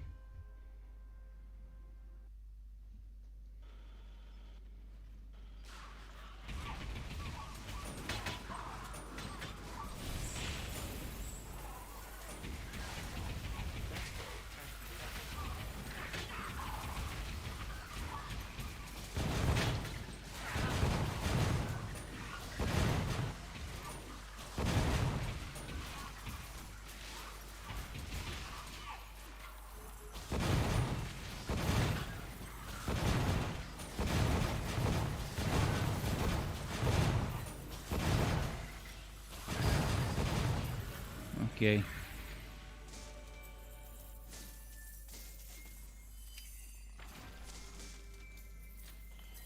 can't carry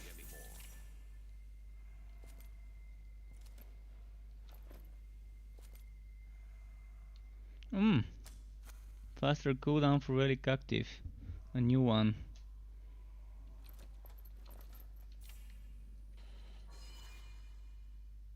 Alright, I say let's do this boss fight at stage 7, and then maybe switch to the Electrode Summoner Dusk Mage for a few maps.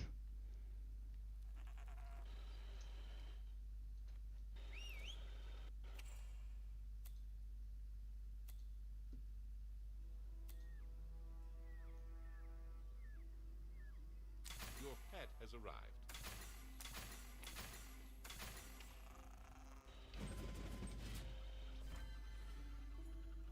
Okay, stage 7.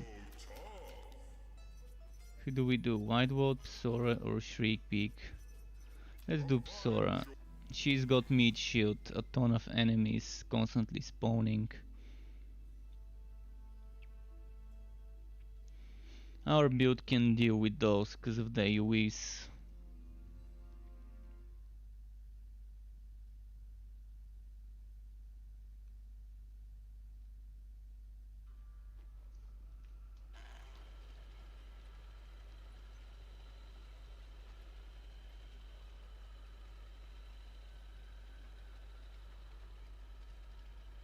You can't use that skill.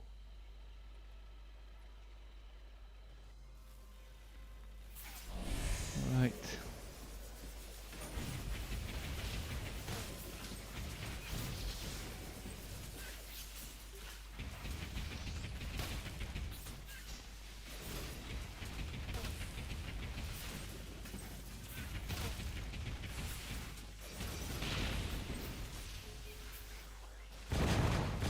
Come on, come on.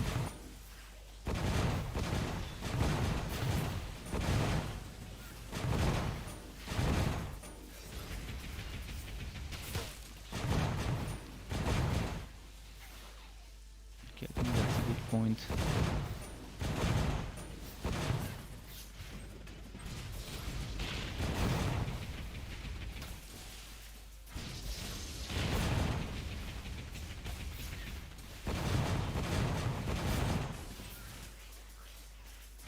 Oh, the Stonebringer. For one of the modifiers she could get, she got Stonebringer. At least it's not blazing, but it's still not a really nice modifier.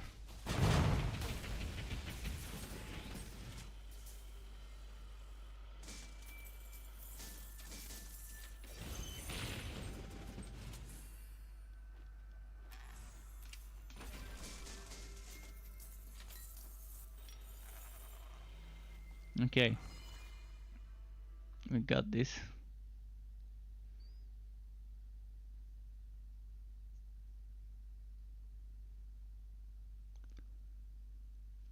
Alright, a little bit of summoner.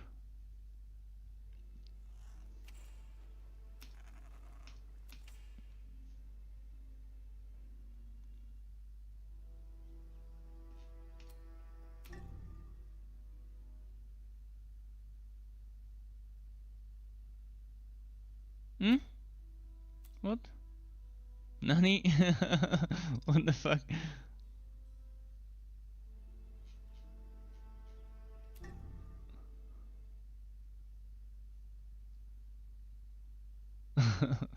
Alright, now it works.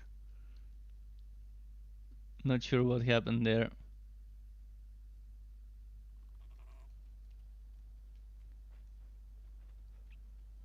This one unfortunately cannot do Fazir. Oh no, actually it can, never mind.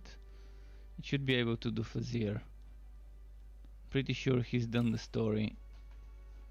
Has he? Let me check quickly. Oh no, it hasn't. It hasn't done the quest. Look at that. My quest is...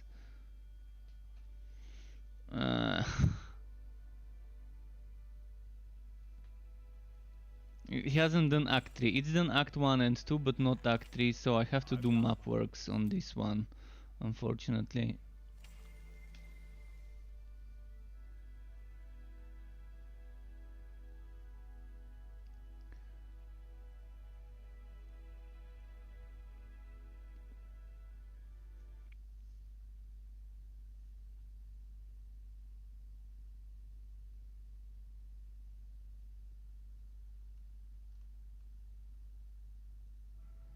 finished a quest. Okay. Sending the pet to the town at the start of the map. Not a smart move. Should have just sold the items while I was in the town. There goes my 15% crit chance buff.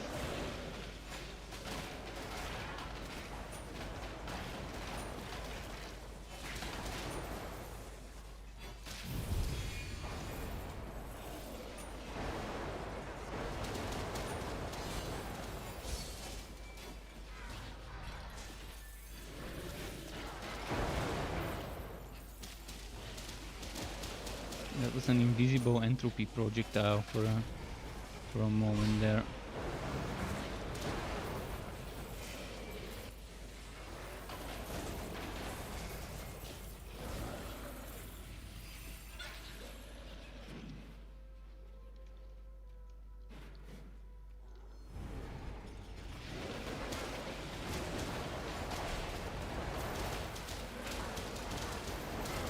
So this build would probably get a slight nerf if you play it as Electrode Summoner, not as a Bane Summoner.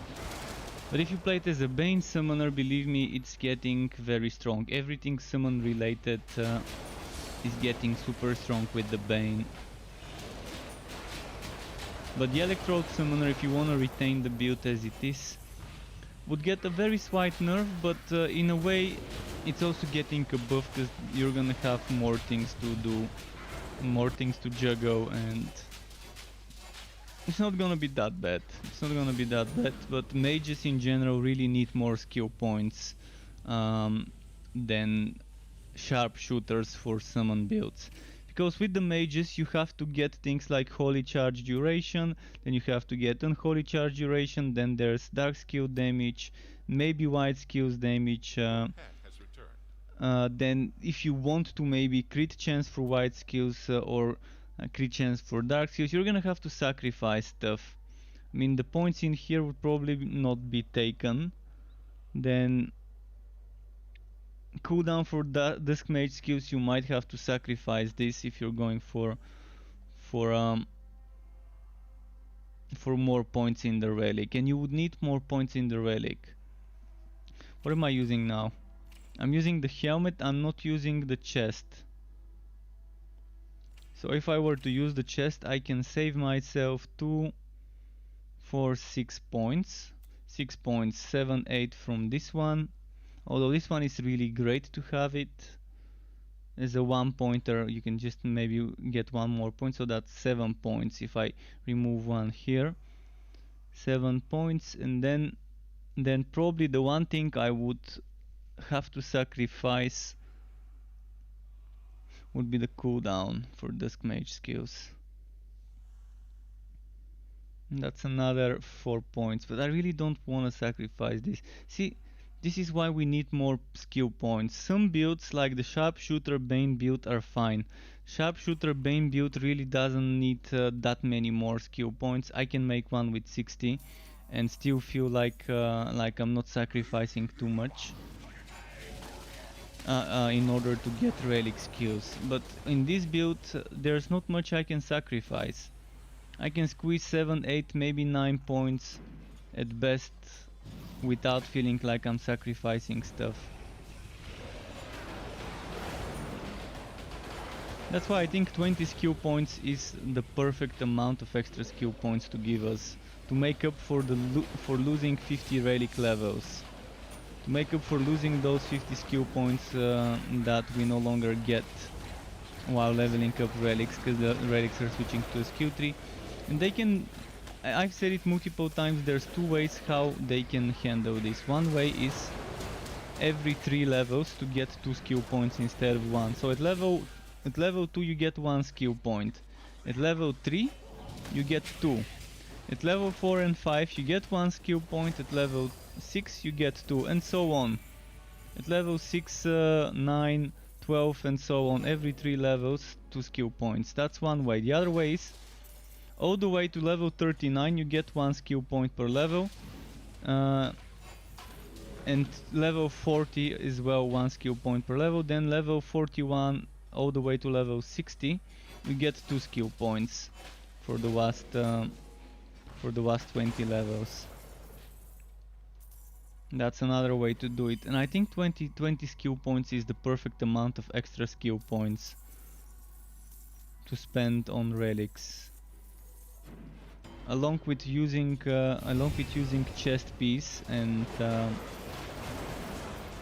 helmet to give you +2 skill points for dark and white, or precision and adventurer, or slammer and conductor, and so on.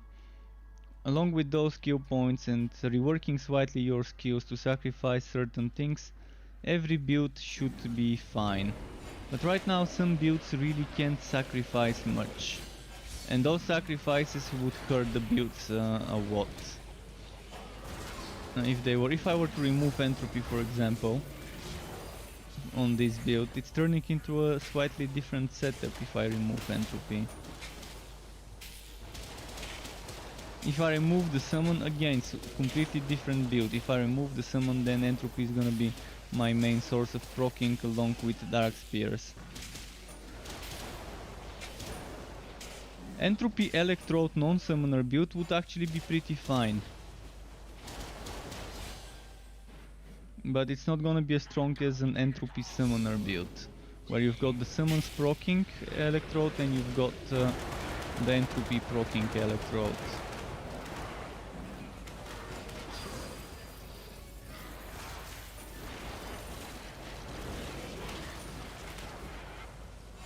And on the entropy summoner, you can get that item for entropy to make it have a long cooldown and do a ton of damage as well if you want to, and that might be a nice thing as well.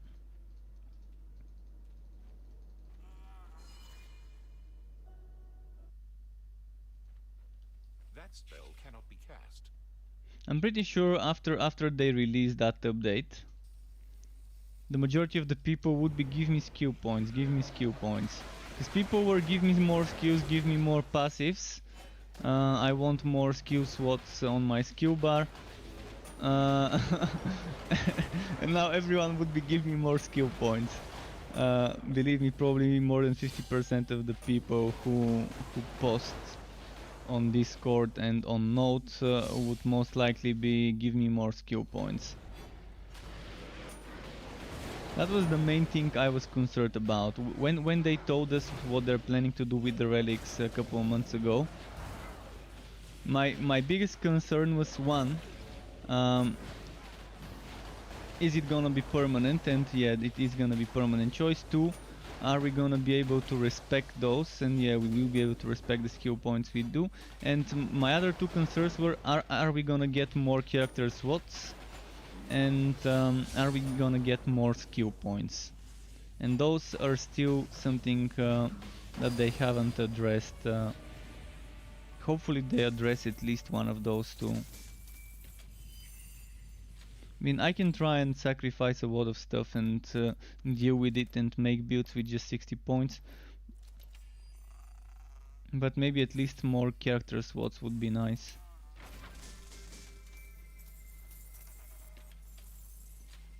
If the choices are permanent when you select the subclass, if there's no system to allow us to change our subclass after respecting it completely.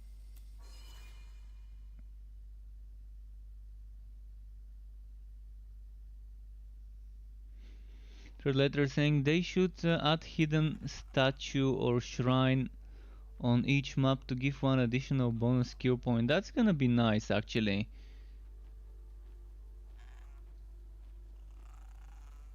That's gonna be nice, but it's also gonna be probably boring.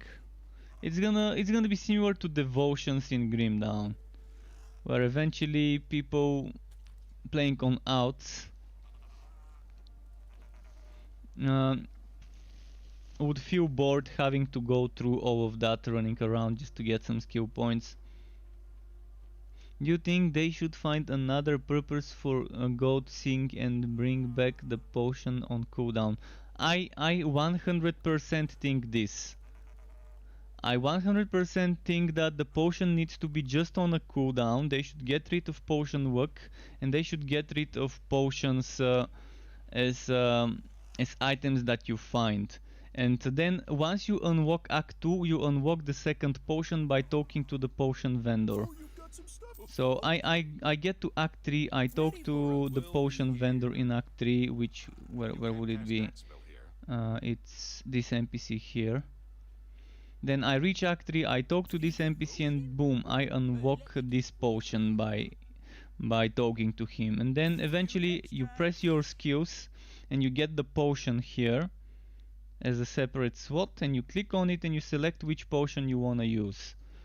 I think that's how it should be.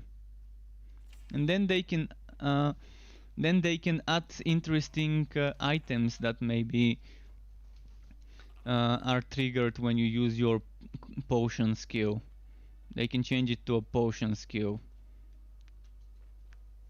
Or when you use your potion, that's still enough. So they can maybe add some items, legendary items, that trigger certain things once you use the potion. I mean, 5-second cooldown is a pretty decent cooldown.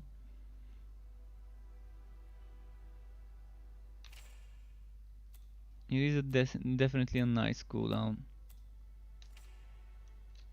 Let me switch my potion, by the way.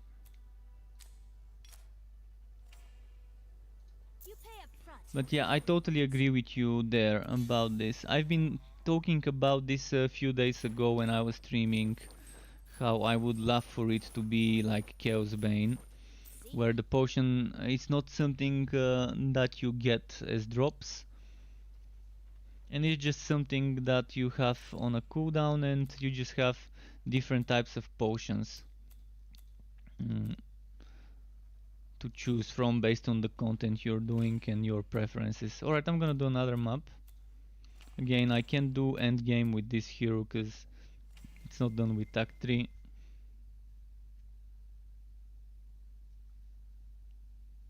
And that's gonna remove annoying stats from items such as potion work, and that's also gonna remove all that potion work that they were giving us when playing different difficulties. And then instead of potion work, this item, God's Beard, was it God's Beard Glove? Instead of potion work, this God's Beard Glove can probably just give cooldown, like from 5 seconds to 4 seconds. So you get the cooldown to 4 seconds instead of 5, which would be what, 1/5, 20% potion cooldown, and again potions heal for 50% more HP can remain there.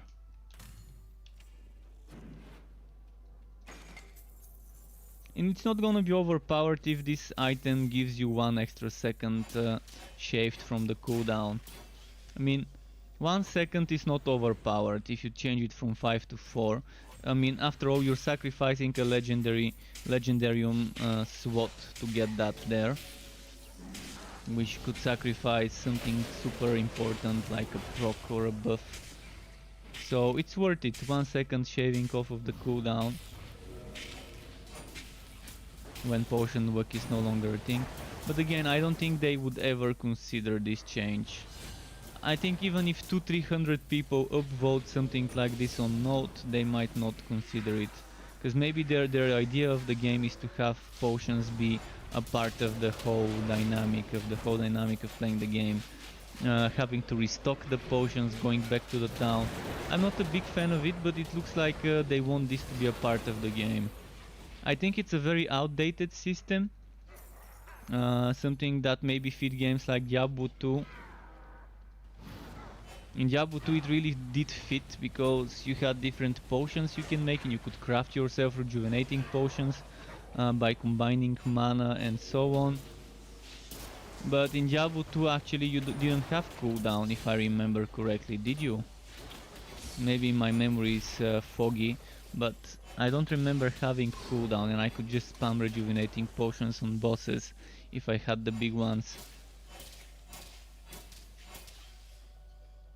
But I think this whole finding potions thing is very outdated, and in 2020 The RPGs have changed vastly. And it's pretty nice to have a system where it's just based on a cooldown.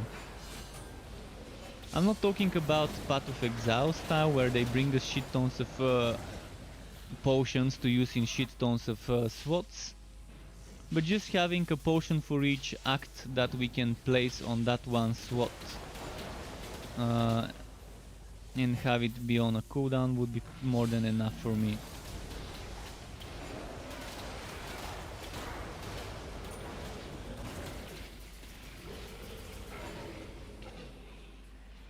In Path of Exile, for example, the potions are parts of the build. They're things that proc certain things.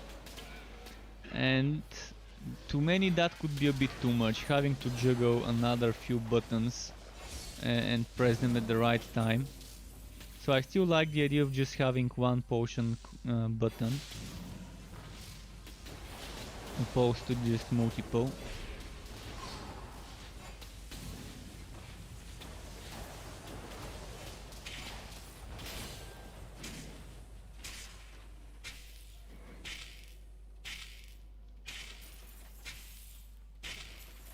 I really like how Chaos Bane is doing potions. They're giving you the option to sacrifice your passive skill slots and use potion passives if you want to, that give you buffs after using the potion, but they're optional, and in fact on most builds that are good in Chaos Bane I'm not even using those potion skills.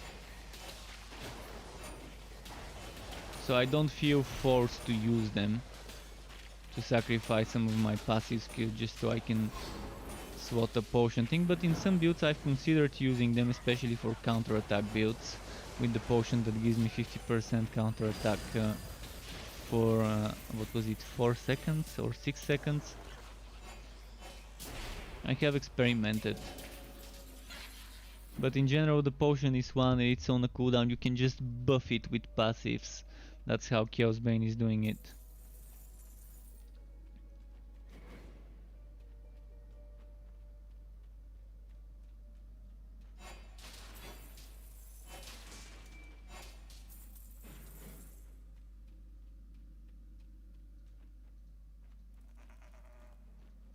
But I'm a big fan of the new energy relic system, the relic rework, and how the skills cost energy, and how after spending 200 energy total you get to cast the big power.